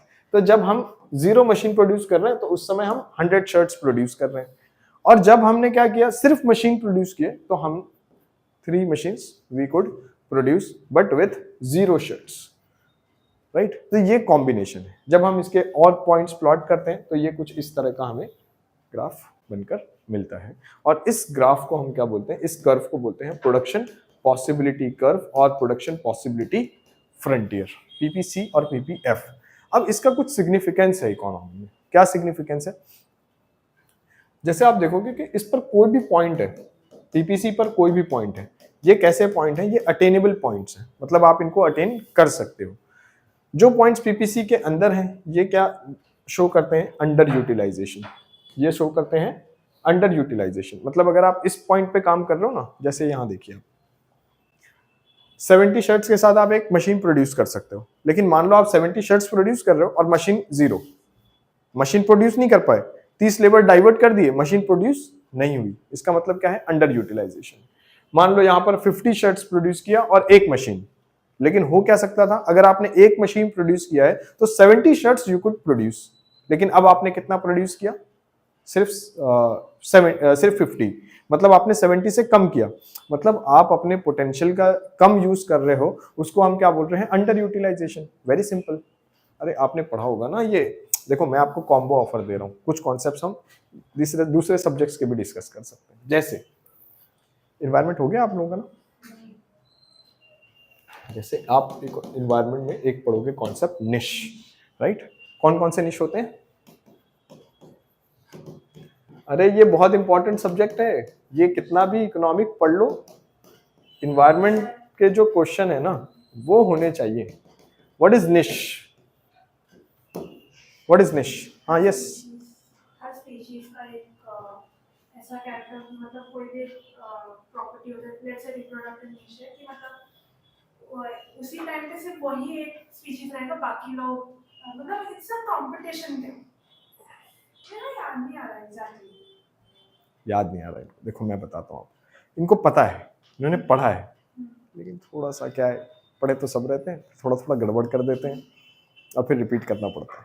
देखो निश यानी एक स्पेशी कहाँ रहेगा, क्या खाएगा, कैसे रिप्रोडक्शन करेगा, क्या उसका पार्टनर कैसे चूज करेगा, और अपने पूरे लाइफ में जो कुछ भी करेगा, दैट इज निश, right, that is niche. Habitat only talks about where the species lives, but niche talks about everything associated with one particular species, right। और species के बारे में क्या कॉन्सेप्ट है कि niche के बारे में ये कॉन्सेप्ट है कि एक species का niche भी यूनिक होता है, no other species will have same niche over there, right. और फिर फंडामेंटल निश और रियलाइज निश में क्या कॉन्सेप्ट होता है कि एक स्पेशी आईएएस बन सकता है, आप सारे species humans species I believe, और ये सब क्या बन सकते हैं, आईएएस बन सकते हैं, ये इनका फंडामेंटल निश है। What you can do, it is not what you have achieved, आपने क्या अचीव कर लिया, क्या पा लिया, नहीं, आप क्या क्या कर सकते हो। तो आपके फंडामेंटल निश में बीइंग अ प्राइम मिनिस्टर, आपके फंडामेंटल निश में देखो अभी ये यहाँ से जाते हैं इंडिया से, और उनके ऑफस्प्रिंग यानी कि ह्यूमंस में बात करें तो उनके चाइल्ड वो बन जाते हैं, वहां के मेयर कुछ भी बन जाते हैं। तो ये क्या है, फंडामेंटल निश है कि कोई भी कुछ भी कर सकता है, कोई भी कुछ भी बन सकता है, बट आपने जो कर लिया वो क्या हो गया, आपका रियलाइज्ड निश। एंड स्पेशी गोज फॉर निश दिस व्हाट वी से डिस्प्लेसमेंट, निश डिस्प्लेसमेंट। जैसे आपने देखा होगा ना, ये पढ़ा होगा, कहीं नहीं देखा है तो ये पढ़ा होगा कि जैसे ये पीक ऑफ बर्ड्स होती है, ये बर्ड है ना, और यहाँ पर बहुत सारे बर्ड हैं, लेकिन फूड इनके लिए बहुत कम है, तो this birds will go for निश डिस्प्लेसमेंट। जैसे क्या होगा over the period of time, ये इवोल्यूशनरी टेंडेंसीज में क्या हो जाएगी कि कुछ बर्ड्स की पीक जो है ये बड़ी हो जाएगी, तो ये जब बड़ी हो जाएगी तो ये छोटे फूड ग्रेन्स जो होंगे वो कंज्यूम नहीं करेंगे, ये बड़े फूड ग्रेन्स कंज्यूम करेंगे। और कुछ बर्ड होंगे जिनकी पीक छोटी रह जाएगी, तो ये क्या करेंगे, छोटे फूड ग्रेन कंज्यूम करेंगे, बड़े फूड ग्रेन नहीं कंज्यूम करेंगे। ये कैसे होता है, निश डिस्प्लेसमेंट की वजह से होता है। तो niche displacement happens because of competition presence over there. Competition is good or bad? क्या बोल रहे हो, क्या बोल रहे हो? Competition is good. फिर क्यों गुड है, बताओ, चलो बताओ क्यों गुड है? आप क्या लगता है आपको, कंपटीशन गुड है? वेरी गुड, इंप्रूवमेंट होती है। अरे मैडम आपको ये बोलना चाहिए कि सबसे खराब चीज कंपटीशन है, सबसे खराब चीज। क्यों? इसमें जिसने पा लिया ना, जो जीत भी गया, उसने कितने सारे रिसोर्सेस वेस्ट कर दिए। सोचो ना, अभी आप मूवी देख रहे होते लेकिन यहां बैठ के क्लास कर रहे हो, ये भी तो एक बात है। चलो मेरी बात मत मानो, मैं नहीं बोल रहा, हम बात करते हैं Gauss principle of exclusion. Gauss ये कहते हैं कि जब भी कंपटीशन होगा, जिस स्पेशी ने जीत लिया उसने भी काफी सारे रिसोर्सेस वेस्ट कर दिए। Had there been no this competition, दोनों स्पेशी कुछ ना कुछ अचीव कर लिए होते विदाउट वेस्टिंग रिसोर्सेस। इसलिए तो देखो जो लोग लिथार्जिक है उनको इस कंपटीशन से कोई लेना देना नहीं है। प्रीलिम्स आ रहा है, ठीक है, अगले साल भी आएगा, नेक्स्ट अटेम्प्ट देंगे। अच्छा अगला साल आ गया, ओके ओके कोई बात नहीं, अभी वी हैव 4 अटेम्प्ट्स लेफ्ट, अगले अटेम्प्ट में देंगे। और ये over the period of time क्या कर दिया, सारा रिसोर्स वेस्ट कर दिया। Competition is never bad as compared when we are talking about this species interaction. It is never bad. Why it is always bad? It is never good. Why competition is never good? Because क्या होता है इसमें कि जो stronger species होता है that will out compete the weakest species over there और weaker species comparatively, और उस प्रोसेस में क्या हो जाएगा कि stronger species रह जाएंगे, weaker species खत्म हो जाएंगे, और वो species बच सकते हैं which goes for niche displacement, जो अपना habitat चेंज कर लें। माइग्रेटरी स्पेशीज पढ़ा होगा आपने, Siberian crane etcetera used to visit Keoladeo national park in Rajasthan, ये सब पढ़ा है ना? गुड, हाँ क्वेश्चन वहां से बनते हैं कभी कभी। चलो हम अपने टॉपिक पर वापस आते हैं, पीपीएफ और पीपीसी। तो ये क्या बन गया, सॉरी हाँ, ये क्या रिप्रेजेंट कर रहा है, अंडर यूटिलाइजेशन। एक इन्वायरमेंट से आप ऐसे रिलेट कर सकते हो कि जब आप अंदर हो तो आप कुछ चीजें कर सकते हो लेकिन नहीं कर पा रहे, means this are fundamental niche but you are not able to achieve this, this is realise niche. यहां पर हो मतलब रियलाइज निश है, और कुछ चीजें आपके पहुंच से बाहर है, मतलब आप कर्व के बाहर हो तो आप वो चीजें अटेन नहीं कर सकते। These are non attainable points. क्यों? क्योंकि ये कर्व से बाहर है ना। कर्व का मतलब क्या है, पीपीसी का मतलब ये है कि those goods those production of goods that you can achieve using all resources optimally, optimum utilization of resources, सारे resources का optimum utilization किया है तभी आप कर्व तक पहुंच पाए। मतलब अब आप कितना भी अच्छा कर लो, जैसे मान लो यहाँ दिन में कितने आवर्स होते हैं, 24 आवर्स होते हैं, राइट? पूरे 24 आवर्स आपकी क्लास चलती रही ना, तभी भी इतना ही सीख पाओगे, that is you are on the curve. लेकिन मान लो 24 आवर्स की क्लास थी और जैसे मैं आज लेट आया 15 मिनट, और फिर 15 मिनट कुछ कैमरा का इशू, तो फिर मान लो 30 मिनट लेट स्टार्ट हुई, ये क्या हो गया, अंडर यूटिलाइजेशन। तुरंत अंडर यूटिलाइजेशन हो गया, हाफ एन आवर वेस्ट हो गया ना। नहीं देखो, मैं वेस्ट जानबूझ के नहीं कर रहा था, मुझे नहीं आइडिया था कि ये हमारी क्लासेस मॉर्निंग से शुरू होती थी हमेशा, मॉर्निंग में कोई मेगा ब्लॉक का चक्कर है नहीं। अब ये पता नहीं, मुझे नहीं आइडिया है ना, ये मेगा ब्लॉक और ट्रेन है नहीं, फिर इस वजह से लेट हो गया मैं। ठीक है, I will try being on time as always. समझ गए आप? तो यहां पर क्या हुआ, ऑप्टिमम यूटिलाइजेशन ऑफ रिसोर्सेस नहीं हो पाया, तो हाफ एन आवर वेस्ट हो गया। तो अब हम जो भी कर रहे हैं, हमारा क्या है, प्रोडक्शन अंडर यूटिलाइज्ड है, राइट? अगर हम ऑन टाइम होते तो शायद ज्यादा कुछ अचीव कर सकते। एक तो ये हो गया। दूसरा, पूरे 24 आवर्स यूटिलाइज कर लिया और 4 चैप्टर पढ़ पाए। इसका क्या मतलब है कि इतना ही पढ़ सकते हैं। अब पूरे 24 आवर्स का यूज करके 4 चैप्टर पढ़ पाए तो इतना ही पढ़ सकते हैं। अगर हमें ज्यादा नंबर ऑफ चैप्टर्स पढ़ने हैं वन डे में, तो फिर या तो दिन को बढ़ा दो, 24 आवर्स का नहीं, अब वो 48 आवर्स का हो जाए। ऐसा तो पॉसिबल नहीं है। तो ऑप्टिमम यूटिलाइजेशन ऑफ रिसोर्सेस मतलब same resources, same production technique, इससे ज्यादा नहीं हो सकता।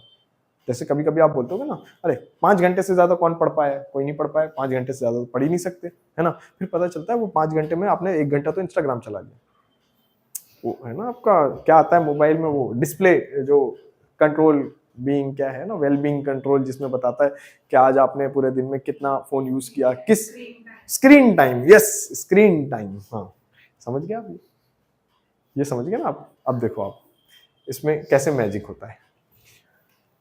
ये जो प्रोडक्शन पॉसिबिलिटी कर्व आपने बनाया है, the slope of this PPC, slope of PPC represents what? Marginal opportunity cost, marginal opportunity cost. अब आप बोलोगे ये क्या है? मार्जिनल अपॉर्चुनिटी कॉस्ट वही है जो एक मशीन एक्स्ट्रा प्रोड्यूस करने के लिए जितने लेबर आपने सेक्रीफाइस कर दिए, वही क्या बन गया आपका? Marginal opportunity cost. जैसे एक मशीन एक्स्ट्रा प्रोड्यूस करने के लिए पहले आपने कितने लेबर सेक्रीफाइस किए? 30। एक एक्स्ट्रा मशीन प्रोड्यूस करने के लिए 100 लेबर्स काम कर रहे थे शर्ट के प्रोडक्शन में, वहां से 30 को निकाला और एक एक्स्ट्रा मशीन प्रोड्यूस किया, तो मार्जिनल अपॉर्चुनिटी कॉस्ट कितनी हो गई? 30। एक और एक्स्ट्रा करने के लिए कितने किया? 35। एक और एक्स्ट्रा करने के लिए कितने किया? रिमेनिंग 35। तो ऐसे ये आपकी मार्जिनल अपॉर्चुनिटी कॉस्ट है। एक चीज ध्यान रखना है आपको, जब जब ये marginal opportunity cost if it is keep on increasing you will have downward slope. अगर मार्जिनल अपॉर्चुनिटी कॉस्ट यहां बढ़ रही है ना, 30 से 35 हो गई, मान लो ये एग्जांपल में इसको हम 45 कर लेते हैं, तो अगर marginal opportunity cost keep on increasing है then you have this kind of slope of PPC. लेकिन मान लो ये रिवर्स है, ये है 45, 35, 25। If marginal opportunity cost is keep on decreasing, then you have convex. This is concave, उल्टा cup रख दिया, concave shape. This is convex, right? Convex when marginal opportunity cost is increasing. Here marginal opportunity cost is decreasing. आप ऐसे भी बोल सकते हो कि ये कांस्टेंट है 30, 30, 30, 30, 30, तो फिर पीपीसी कैसा बनेगा आपका? It is a straight line, this is linear, right? So ये है क्या हो गया आपका मार्जिनल अपॉर्चुनिटी कॉस्ट। जैसे जैसे चेंज होगा ये आपका पीपीसी ऐसे ऐसे चेंज होगा, क्योंकि पीपीसी मार्जिनल अपॉर्चुनिटी कॉस्ट क्या रिप्रेजेंट करता है? Slope of PPC, right? Concave, convex etcetera. Now few more things. तो मुझे ये बताइए कि this is PPC and I want to achieve this non attainable point. This is PPC and I want to achieve this non-attainable point. How can I achieve this? Resources बढ़ा, yes, or labor, or yes, or the more focus is on technology improvement.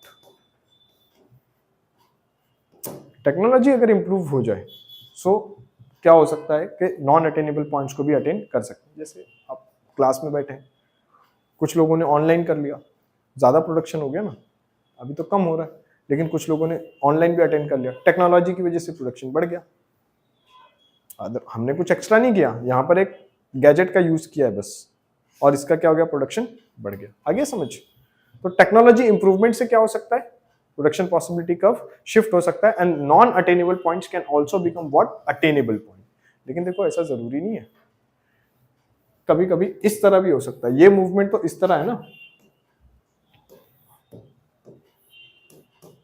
Shrink हो गया, your PPC has shrinked. क्यों? Under utilisation एक point है, outdated technology use कर रहे हैं, और रिसोर्सेस घट गए। जैसे कोविड आ गया, लेबर अवेलेबल नहीं है, प्रोडक्शन घट गया, तो पीपीसी श्रिंक भी हो सकता है, पीपीसी एक्सपांड भी हो सकता है। ठीक है, विच इज बेटर? श्रिंक होना बेटर है या एक्सपांड होना बेटर है? एक्सपांड होना बेटर है ना, ज्यादा प्रोडक्शन होगा, ज्यादा पैसे आएंगे।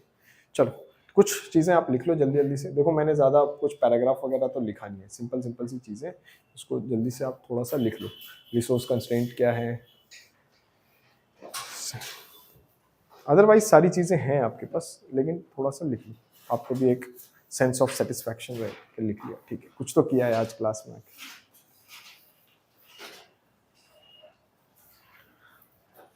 क्विकली, क्विक, बहुत कुछ है नहीं, बहुत छोटी सी चीजें।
रिटन बोल दोगे आप, मैं चेंज कर दूंगा, ठीक है।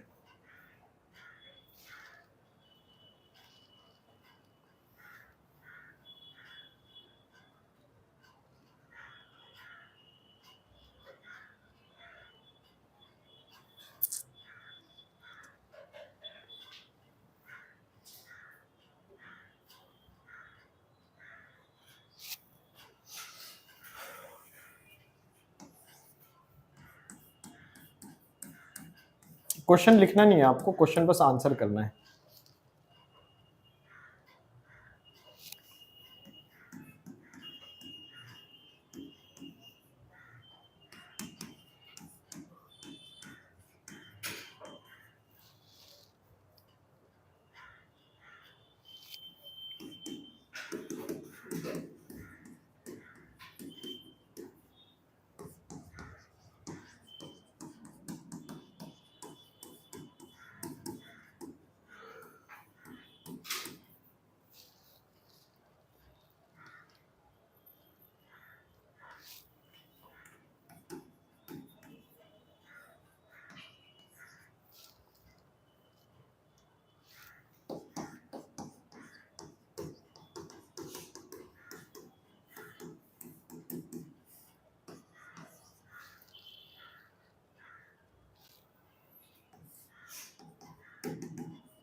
लिख लिया, चलो क्वेश्चन।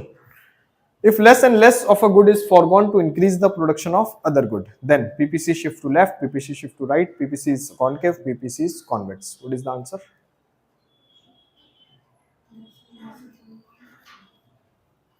बहुत सिंपल क्वेश्चन है ये तो क्वेश्चन ऐसा है कि अभी मैंने बनाया ही नहीं इसको, इसमें मैंने कोई एफर्ट ही नहीं लगाया अभी।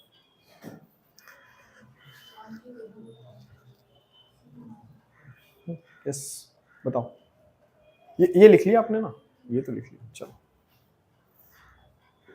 क्या समझ पाए आप क्वेश्चन से? If less and less of a good is foregone, क्या समझ पाए आप इससे?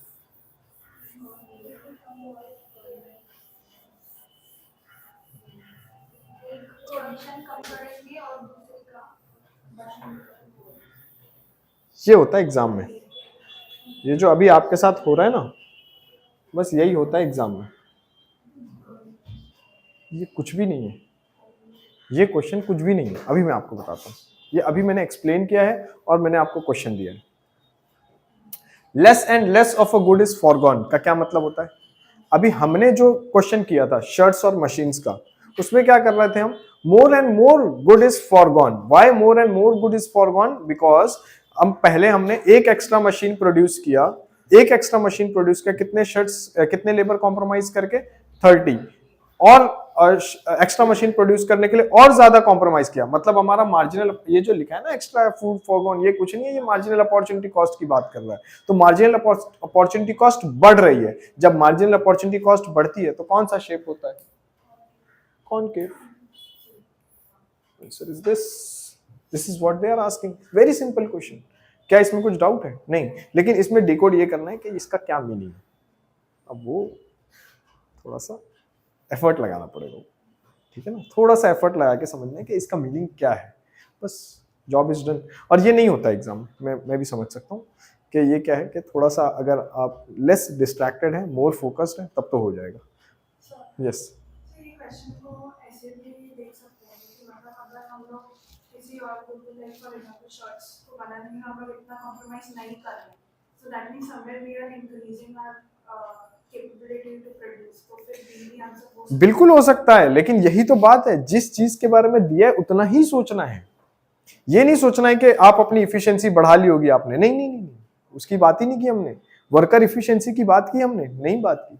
We are only talking about numbers, ठीक है ना। तो बहुत कम वो होना है डाइवर्ट, अपने सेंट्रल आइडिया से। सेंट्रल आइडिया क्या है, अगर ये बात कर रहे हैं more and more less and less good is foregone, इसका मतलब ये बोल रहे हैं कि मार्जिनल अपॉर्चुनिटी कॉस्ट यहाँ पे क्या हो रही है, घटती जा रही है। क्यों घटती जा रही है? क्योंकि उतने प्रोडक्ट, उतने लेबर डाइवर्ट करने की जरूरत नहीं पड़ रही है, या उतना लैंड डाइवर्ट करने की जरूरत नहीं पड़ रही है, राइट। तो इस वजह से ये क्वेश्चन का आंसर क्या हो गया, कॉनकेव, राइट, ऑप्शन सी। ठीक था क्वेश्चन। ऐसे क्वेश्चन मिलेंगे आपको नेक्स्ट क्लास में, अभी नहीं, आप लिखो अभी फिलहाल। मैं देखता हूँ कुछ मेरे पास रिजर्व में क्या है आपके लिए।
एक one very simple question that was asked in UPSC, ये लिख लिया आपने?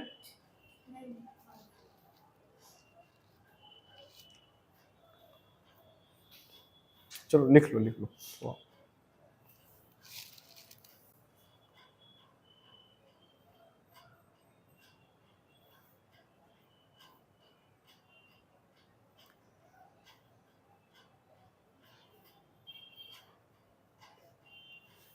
So वो भी इसमें labor और capital how to produce it, what to produce. ये तो आप बताओगे,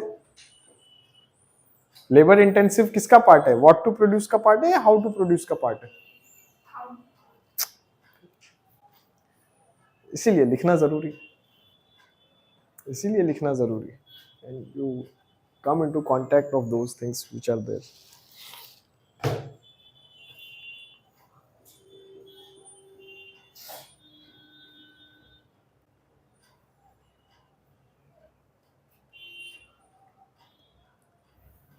लिख लिया? दूसरी क्लास है 5 बजे, तो जितना तेज लिखोगे उतना हम ज़्यादा कर पाएंगे। मुझे नहीं लग रहा है बहुत आप हैंड राइटिंग बना के लिख रहे हो क्या ऐसे, मतलब मार्क्स मिलने वाले हैं असाइनमेंट सबमिट करने के, थोड़ा फास्ट हो गया।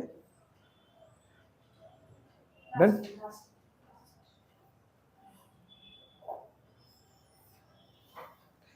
ये प्रॉफिट मैक्सिमाइजेशन लिखा हुआ है, ठीक है।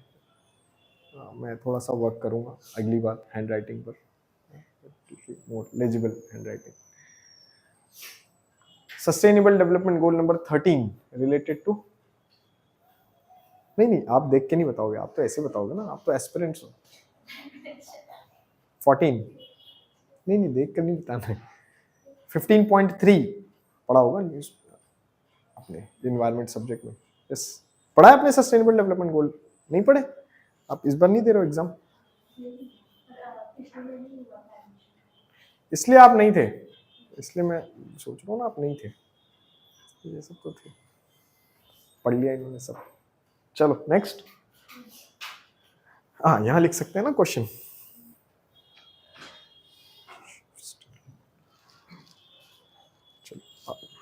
कभी कभी लोग कंप्लेंट करते हैं पीवाईक्यू नहीं कराया, करा देता हूँ अभी।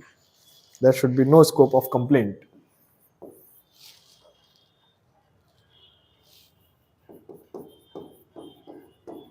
Very simple, very basic question. ये क्वेश्चन है, ठीक है, क्वेश्चन नहीं लिखना है।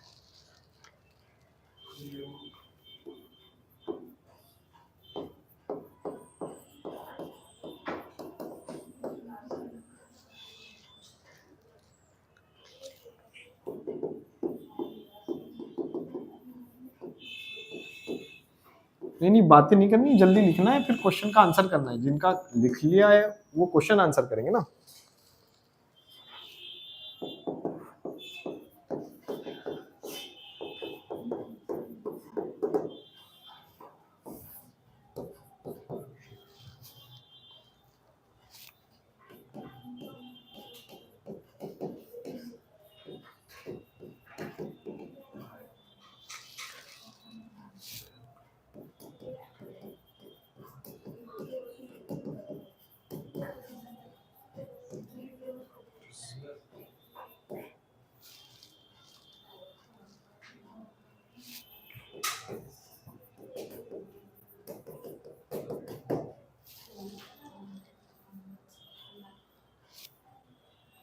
ये लिख लिया फॉक्सनट ऑक्सनट।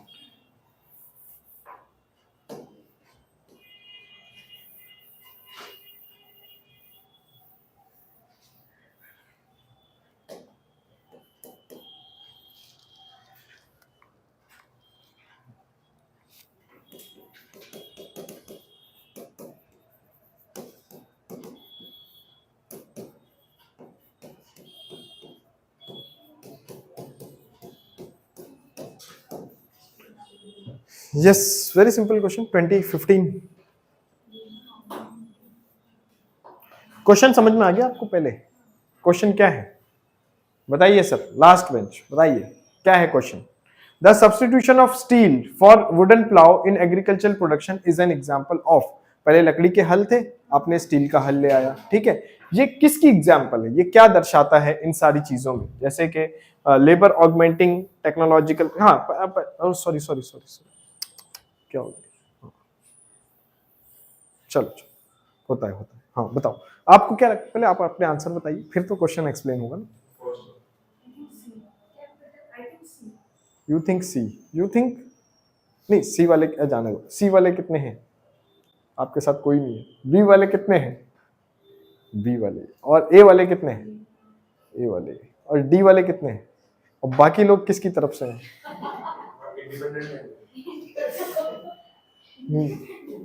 बाकी लोग श्राद्ध का खाना खाने आ गए, बोल रहे हैं लड़के वाले हैं लड़की वाले हैं, हम लड़के वालों की तरफ से, हम लड़के वालों की तरफ से, खाना शादी का ही नहीं।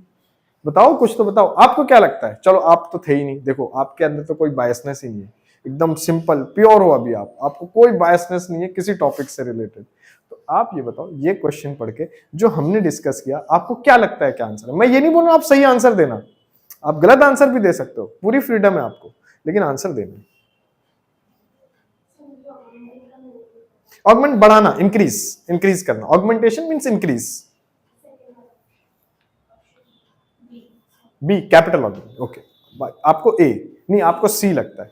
अब मैं आपको पहले क्वेश्चन एक्सप्लेन करता हूं। देखो क्या हो गया पता है, मुझे नहीं पता आपने हैंडआउट कितनी सीरियसनेस से पढ़ा है, सिंसियरिटी से पढ़ा है, लेकिन थोड़ा सा गैप आ रहा है आपकी अंडरस्टैंडिंग और मैं जो एक्सपेक्टेशन है, मेरी एक्सपेक्टेशन और आपकी अंडरस्टैंडिंग में।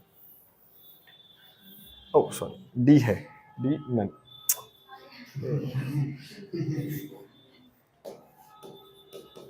पहले हम क्वेश्चन समझते हैं। पहले क्या यूज हो रहा है, वुडन प्लाउ, आपने क्या यूज किया, स्टील, राइट। क्या बढ़ाया आपने, क्या लेबर को बढ़ाया है? नहीं, क्या बढ़ाया है? एक ऐसे इनपुट को बढ़ाया जिसकी कॉस्ट अर्लियर वाले से ज्यादा थी। मतलब कि ये क्या है, कैपिटल इंटेंसिव बन गया ना, ये कैपिटल इंटेंसिव बन गया ना, आपने खर्च ज्यादा किया ना, तो खर्च ज्यादा किया तो क्या बन गया, कैपिटल इंटेंसिव। अगर आप बोल रहे हो कैपिटल रिड्यूसिंग, तो आप ये बोल रहे हो कि जब मैंने स्टील का खरीदा तो मुझे कम पैसे खर्च करने पड़े। आप समझ रहे हो? नहीं नहीं, आई थॉट, वो तो मैं समझ रहा हूँ कि, वो तो मैं समझ रहा हूँ, समझ में आ रहा है आपको।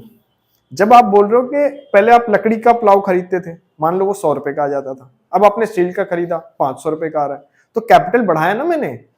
क्या मैं लेबर बढ़ा रहा हूं? नहीं। तो it has nothing to do with option A sir, it has nothing to do with option A, क्योंकि लेबर के ऊपर काम ही नहीं कर रहे हम। हाँ, तो ज्यादा लेबर लगेंगे, है ना। नाइस। फिर वो ट्रांसपोर्टेशन भी इंक्लूड कर लेना, कि वो मतलब फैक्ट्री से लाया होगा ना एग्रीकल्चर फार्म तक। कैपिटल इंटेंसिव, ये वाला ऑप्शन इसलिए सही नहीं है क्योंकि कॉस्ट बढ़ गई है, कॉस्ट घटी नहीं है, कैपिटल रिड्यूसिंग नहीं है, कैपिटल इंक्रीजिंग, ऑगमेंटेशन जो उन्होंने पूछा ना, ऑगमेंटेशन। और डी तो खैर है ही, समझ गए क्वेश्चन। हाँ, नेक्स्ट स्लाइड लिखो आप पहले। yes. हाँ, तो वही तो ज्यादा लग गया ना आपका, आप नहीं समझे अभी भी, पैसा ज्यादा लग गया ना।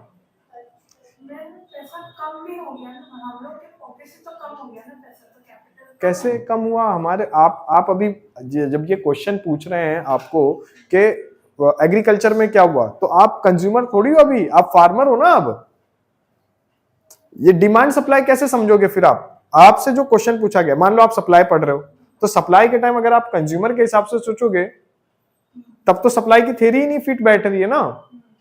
आप तो तब क्या बन जाते हो, प्रोड्यूसर। तभी तो आप बोलते हो कि अगर कॉस्ट बढ़ जाए तो ज्यादा प्रोडक्शन होगा।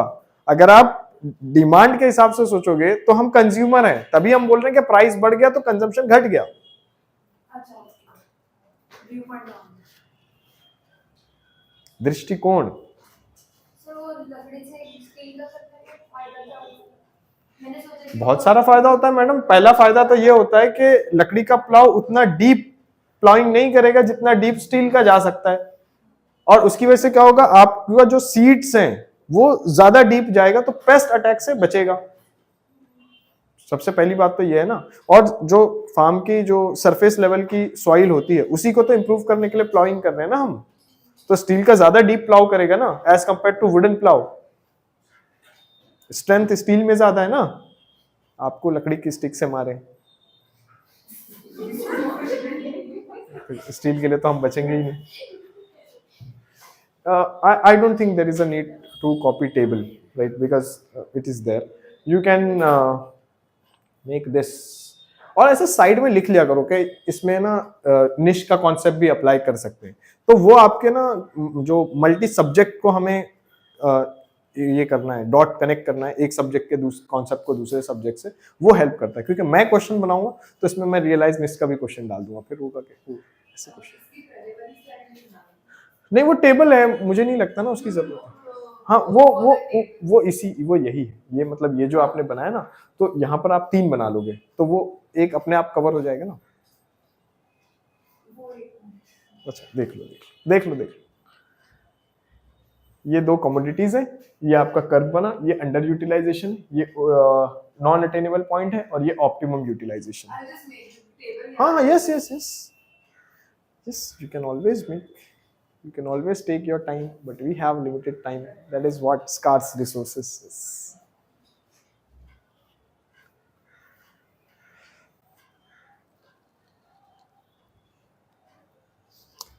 क्लास के एंड में मैं आपको एक बात बताऊंगा जो आपके लिए काफी एस्टॉनिशिंग होगी। पूछना जरूर आप कि सर वो क्या बात थी। कम बच्चे क्यों हैं, बाकी लोग कहाँ हैं? इस बार प्रीलिम्स नहीं दे रहे? अच्छा। रिजल्ट तो आता नहीं है एग्जाम का, क्या फायदा? पिछली बार का रिजल्ट नहीं आया। आपने नहीं दिया एग्जाम? गौतम बुद्ध ने क्या कहा था? इंसान के साथ सबसे बड़ा धोखा यह है कि उसे लगता है उसके पास टाइम है। नहीं, आपके लिए नहीं कहा था, इन जनरल कहा था।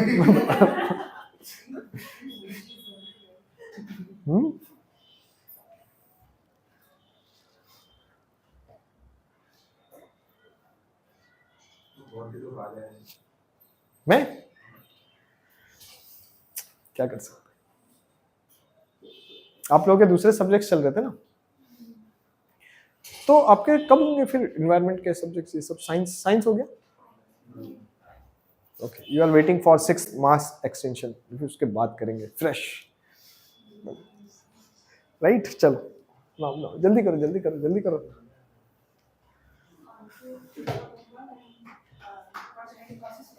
यस, एरो बनाया ना, देखो डिक्रीजिंग हो रहा है, तब लेस नहीं। वर्ड वही आपको रखने जो मैं बता रहा हूं। लेस का मीनिंग अलग हो जाएगा, लेस का मीनिंग हो जाएगा as compare to previous, that's it. Decreasing मतलब it is keep on decreasing.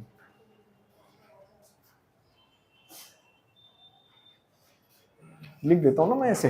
ये हो गया marginal opportunity cost when it is constant.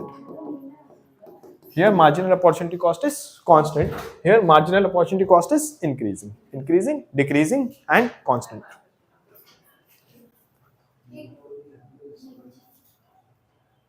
कुछ की गुंजाइश ही नहीं है, मैंने सब लिख दिया।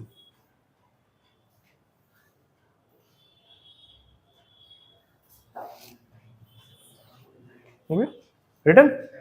Next, technology improvement. ये एक्सपांशन है, वो श्रिंकिंग है। Shrinking because of natural factors भी हो सकता है, right? Cyclones, droughts, all these things. Yes, just 1 second, done.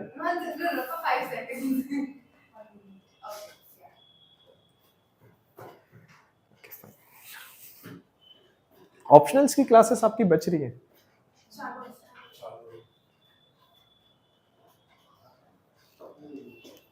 Test series start हो गई है ना आपकी? Good. Try attempting all tests, whether you are prepared, unprepared. Try writing all the tests. That will help you more. Okay, done. Okay, fine. Now start. अच्छा बच गया आपका? Okay okay. नहीं मुझे लगा हो गया, इसमें कुछ था नहीं ना. 4 कर 2 करो सिंपल से.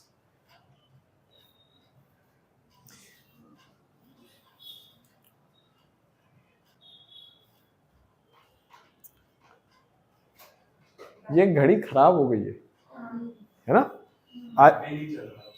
अभी इस क्लास के बीच में ही हुई है ना? अच्छा कल से? Okay okay okay.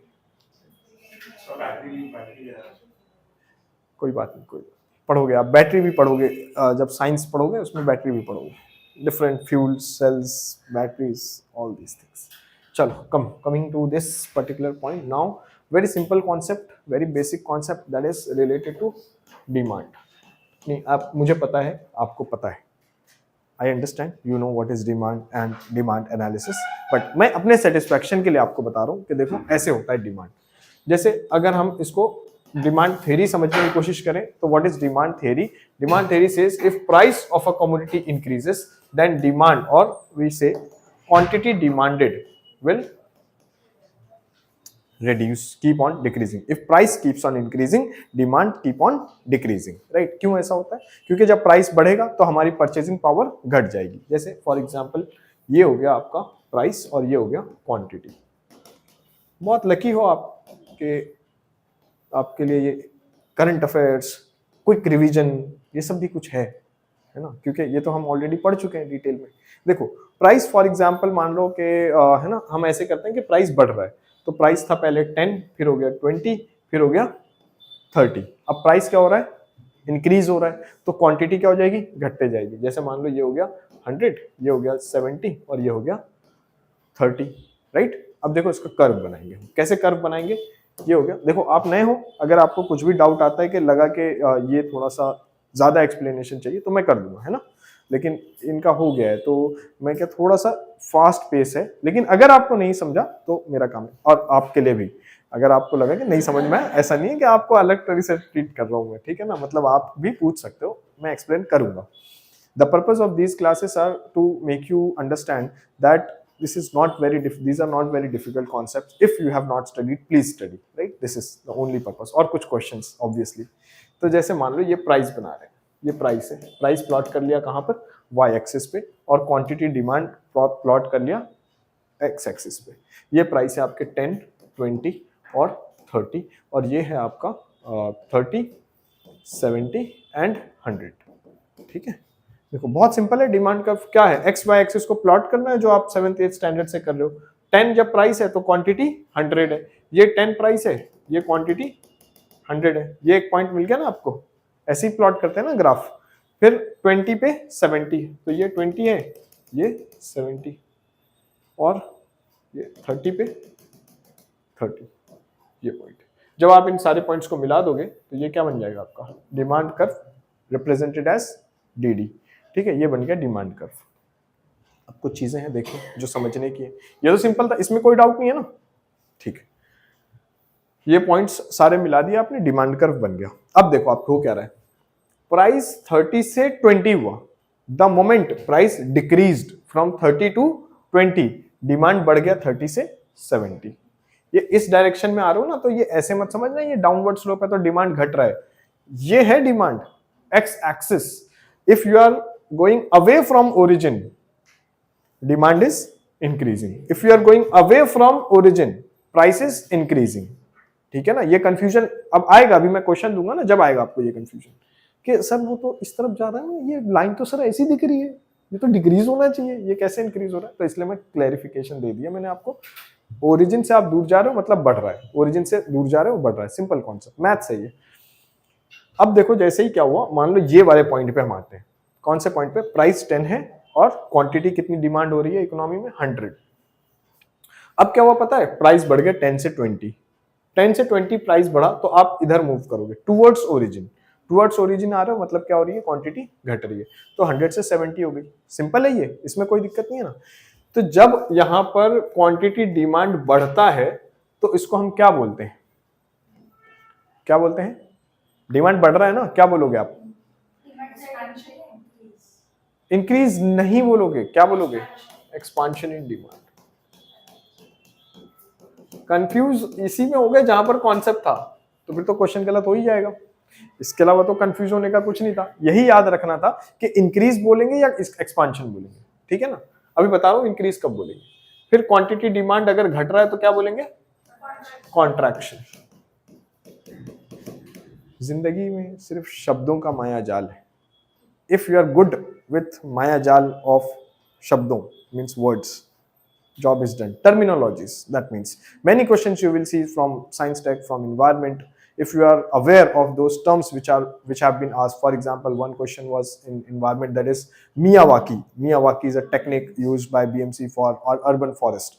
Now they are not asking any concept over there. Very simple question, very basic question. If you are aware of this term, you will be able to answer the question. 2 marks. कुछ पढ़ने की जरूरत ही नहीं, terms पढ़ने की जरूरत है, लेकिन हमें नहीं पता ना कौन सा टर्म आएगा। This is the challenge. समझ गए आप समझ गए? अगर आपका प्राइस बढ़ रहा है और यहां पर क्या हो रहा है, प्राइस घट रहा है, प्राइस घटने से क्या होगा, क्वांटिटी डिमांड बढ़ेगा। जैसे प्राइस घटा, क्वांटिटी डिमांड बढ़ गया, और इसको हम क्या बोलेंगे, एक्सपांशन इन डिमांड। और जब हमारा क्या हो रहा है, क्वांटिटी डिमांड घट रहा है, कब घटेगा डिमांड? जब प्राइस बढ़ेगा। प्राइस बढ़ेगा, देखो आप ये मत बोलना मैंने अच्छे से नहीं लिखा, मैं बोल भी रहा हूँ है ना साथ में।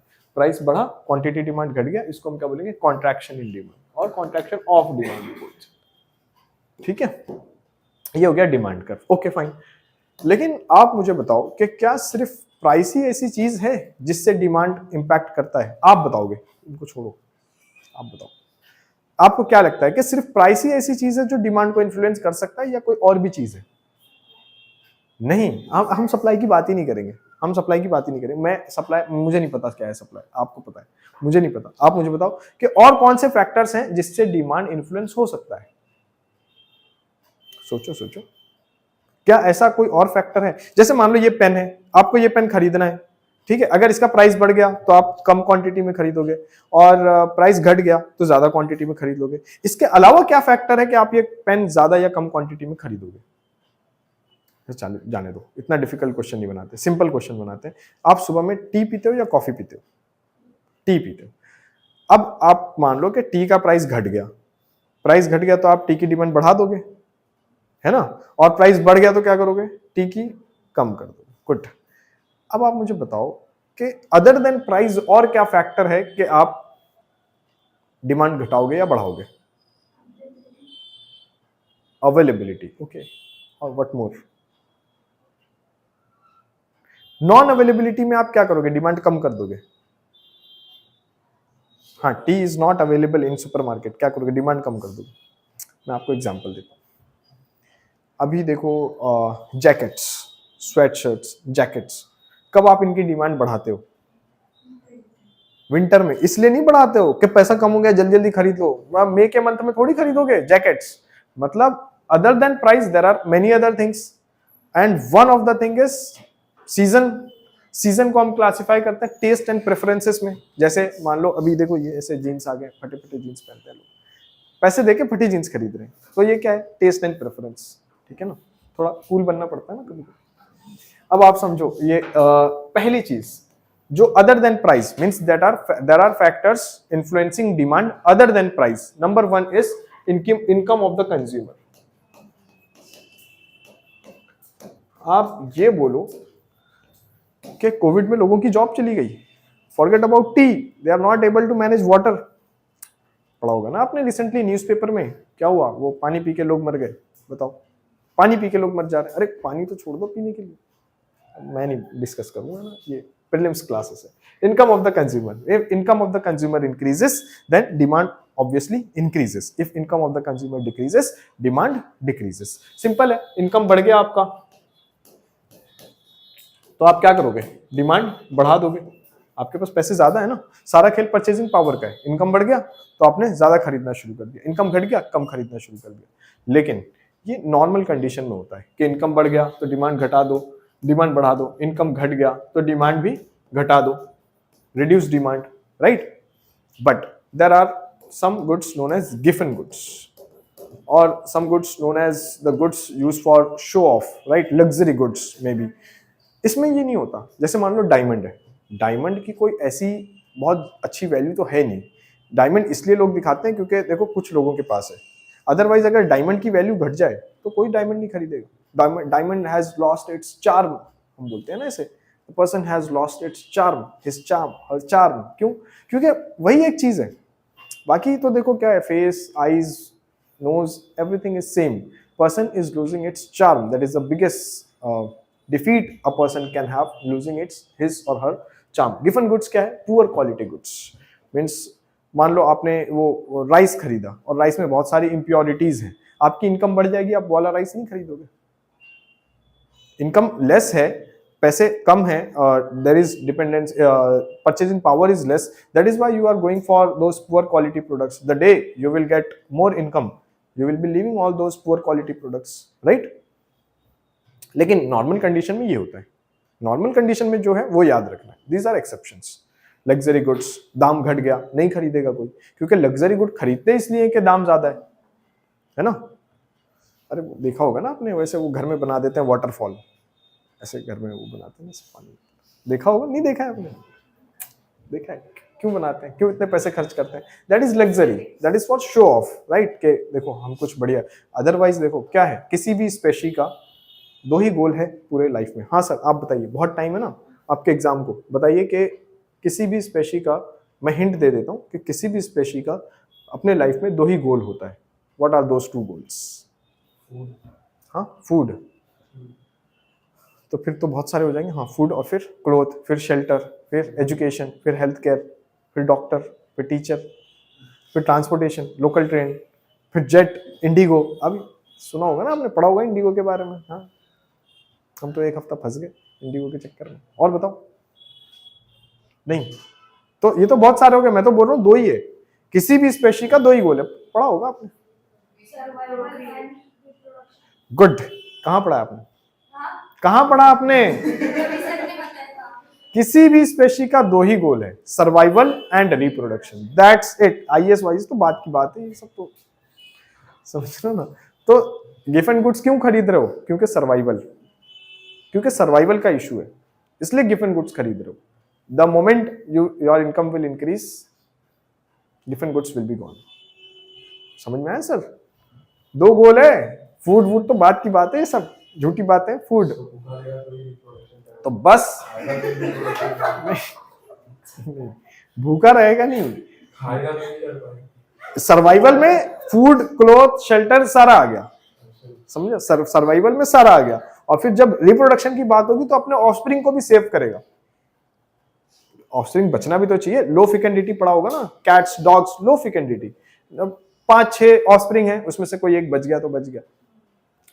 पढ़ोगे, उसमें पढ़ोगे, जब पढ़ोगे ना कि क्या क्या थ्रेट्स हैं स्पेशी को, वो पढ़ा होगा, red IUCN red list etcetera etcetera. तो उसमें क्या होता है, कैसे बताते हैं कि इस स्पेशी को बहुत सारा थ्रेट है, कैसे पता चलेगा? अगर लो फिकेंडिटी है तो भी वो थ्रेट हो सकता है ना।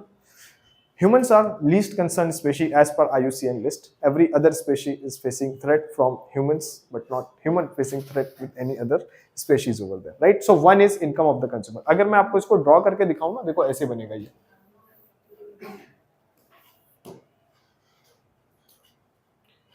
प्राइस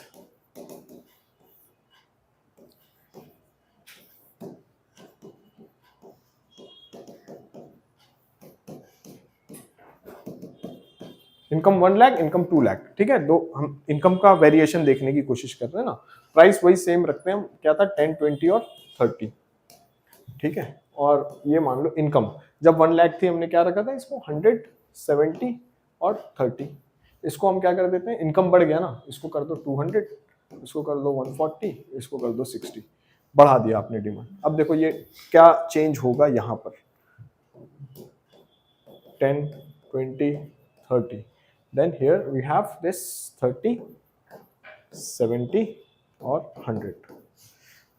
कोई भी बात जो मैं बोलता हूँ आपको पर्सनली नहीं लेनी है, हाँ, इट्स जस्ट फॉर अंडरस्टैंडिंग। ऐसा गुस्सा नहीं होना, मुझे बोल दिया, अरे बताता हूँ,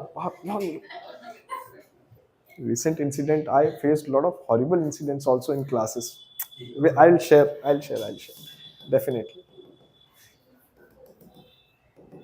Sometimes we have to deal with mafias also, but we also belong to mafias, so no worries, right? So see, this is one demand curve that we drew earlier.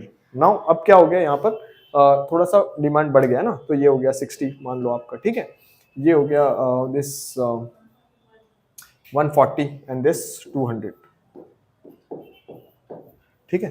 तो 60 कब है, जब प्राइस 30 है, तो ये हो गया 60 जब प्राइस 30 है, फिर ये 140 जब प्राइस 20, और ये 20 जब प्राइस 30।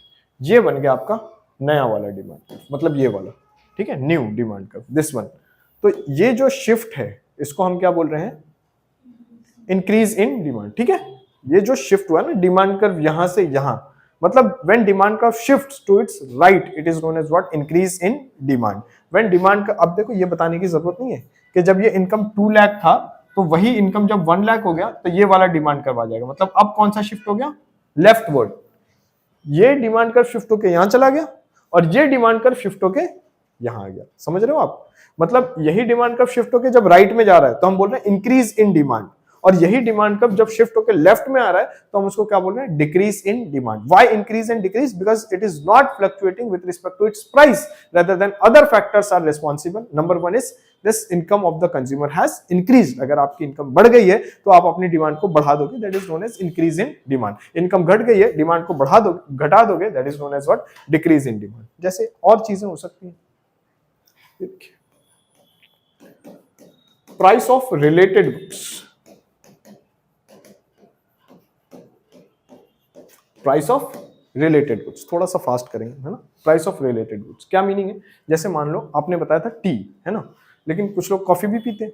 अब देखो ये है, मान लो आप पीते हो टी, ठीक है, और ये पीते हैं कॉफी। अब समझो हम फोकस कर रहे हैं टी पर, T is our concern good, concern हमारा किसको लेकर है, टी को लेकर। अब हुआ क्या, एक तो सिंपल सी चीज है, अगर टी की प्राइस बढ़ जाएगी तो आप डिमांड कम कर दोगे, और टी की प्राइस घट जाएगी तो आप डिमांड बढ़ा दोगे। लेकिन टी के साथ कुछ नहीं हो रहा, price of T is unchanged, price of coffee, now price of coffee has increased, price coffee की बढ़ गई।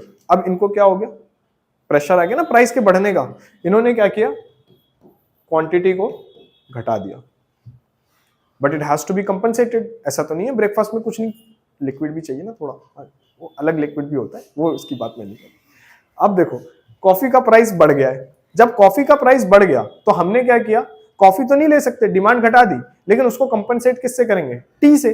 तो टी से कंपनसेट करने के लिए टी की डिमांड क्या हो गई, बढ़ गई।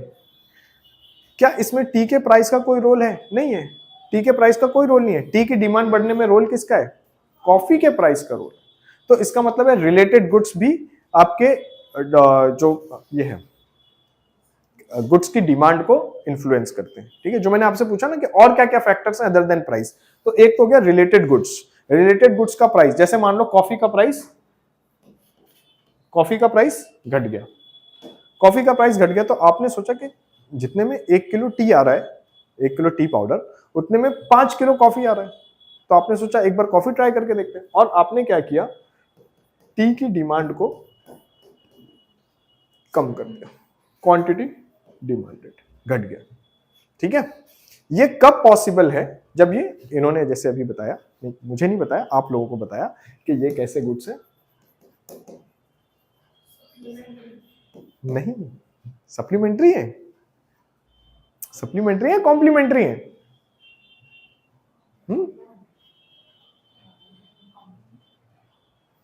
सप्लीमेंट्री है कॉम्प्लीमेंट्री है, कौन सा है आप बताइए, सप्लीमेंट्री है, मतलब इसको इससे हम सप्लीमेंट कर रहे हैं, राइट। और एक होता है कॉम्प्लीमेंट। अरे देखिए मैं आपको बताता हूँ कैसे याद रखना है, मैं आपको बताता हूँ कैसे याद रखना है। बोलते हैं ना sir this is complimentary, you don't have to pay extra, उसके साथ फ्री मिल रहा है, वो कॉम्प्लीमेंट्री, अगेंस्ट में नहीं है। ये क्या है, सब्स्टिट्यूट, एक की जगह पे आपने दूसरे को सब्स्टिट्यूट कर दिया, right. So this is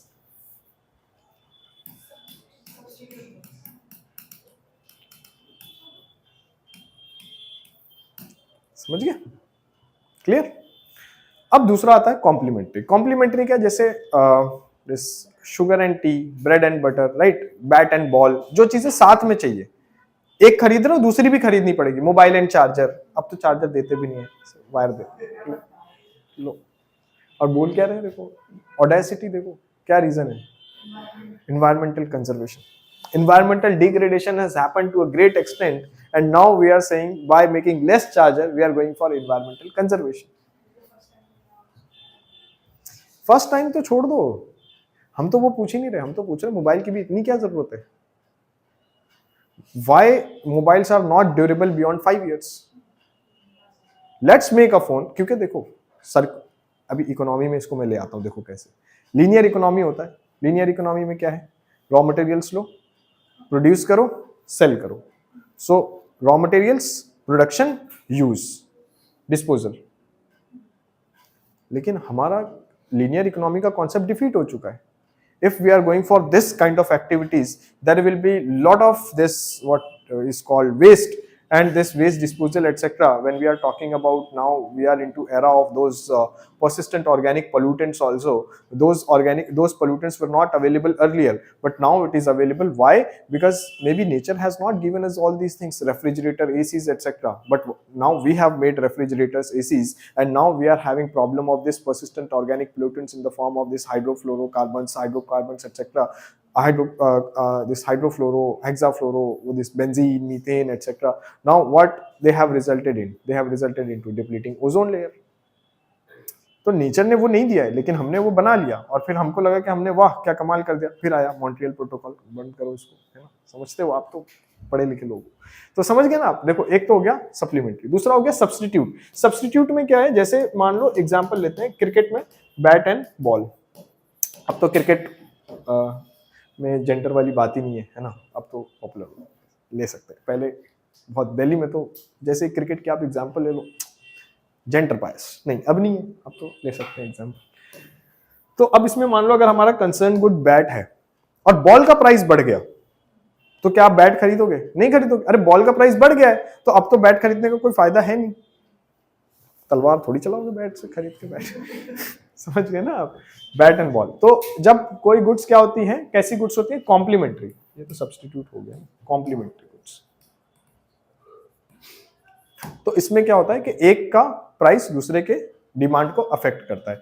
demand same good का प्राइस अफेक्ट कर रहा है, वो तो हमने पहले ही देख लिया। अदर चीजें, तो अब हमारा कंसर्न गुड अगर बैट है, लेकिन बॉल के प्राइस के इंक्रीज होने की वजह से बैट की डिमांड भी घट जा रही है। जैसे नोकिया वाले पूछते हैं ना कि हमने क्या गलती की, हमने तो कुछ भी गलती नहीं की, चेंजिंग ट्रेंड्स के साथ आप चेंज नहीं हो पाए, है ना। ये सोच के देखो कैसा वाहियात था ऑपरेटिंग सिस्टम, लेकिन बर्दाश्त किया हमने जब तक नहीं आया था एंड्रॉइड। ये हो गया। और एक और है टेस्ट एंड प्रेफरेंस। ये ऐसी चीज है ना, सारा खेल इसी चीज का है। अभी तो आप लोग रिकॉर्ड कर लेते हो ना, मैं बहुत सारी चीजें बोल नहीं पाता। टेस्ट एंड प्रेफरेंसेस, ठीक है, हमें क्या पता। The day you have generated any data, forget about your control over it, whether you are using Apple, Android, anything. The day data is generated, you have lost your control over data. ये जितना भी आप देख रहे हो ना कि data principle is having its control, Google में आता है you what you can control, we don't know, we don't have any control. Please be very sure, nothing can be erased once the data has been generated in a digital form.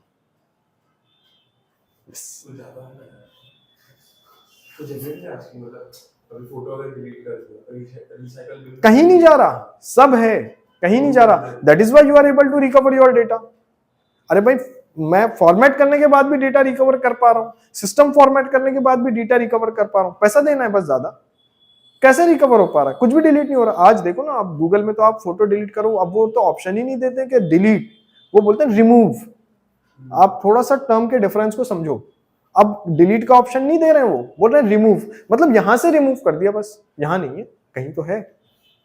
Be very sure, वो data जो आप नहीं चाहते हो कि आपके बारे में वो किसी को पता चले, वो डेटा जनरेट ही मत करो। Simple. If you want to protect, if you don't want to protect, no issues. Taste and preference मैं बता दूंगा, टेंशन मत लो आप। Taste and preference.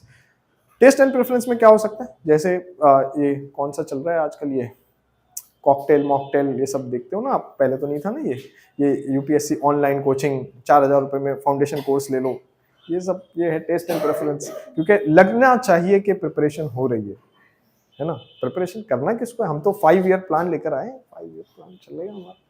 Taste and preference, for example this trousers over this denim clothes और this crocs, this recent और मैं बोलूंगा scam of this particular era in which we are living, that is Crocs.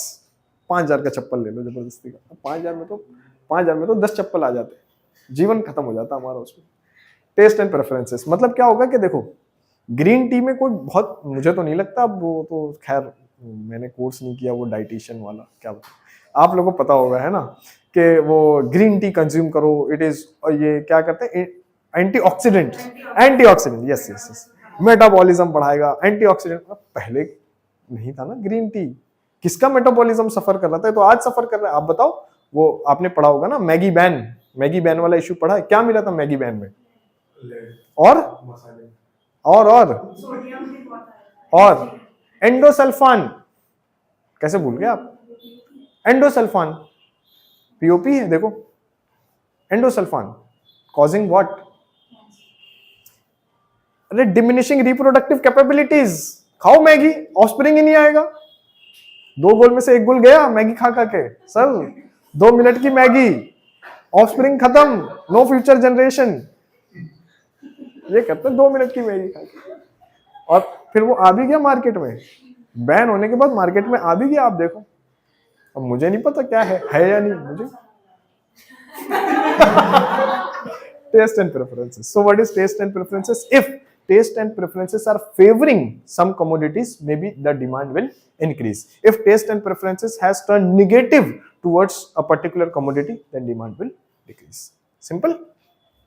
Taste and preference, right? Favoring, so demand will increase. Against, demand will decrease. वो black T का कोई कसूर नहीं है, वो आप सडनली कॉन्शियस हो गए। Black tea before also, metabolism was also high, nothing was happening. No, not fancy names, I will tell you. First we search for problems,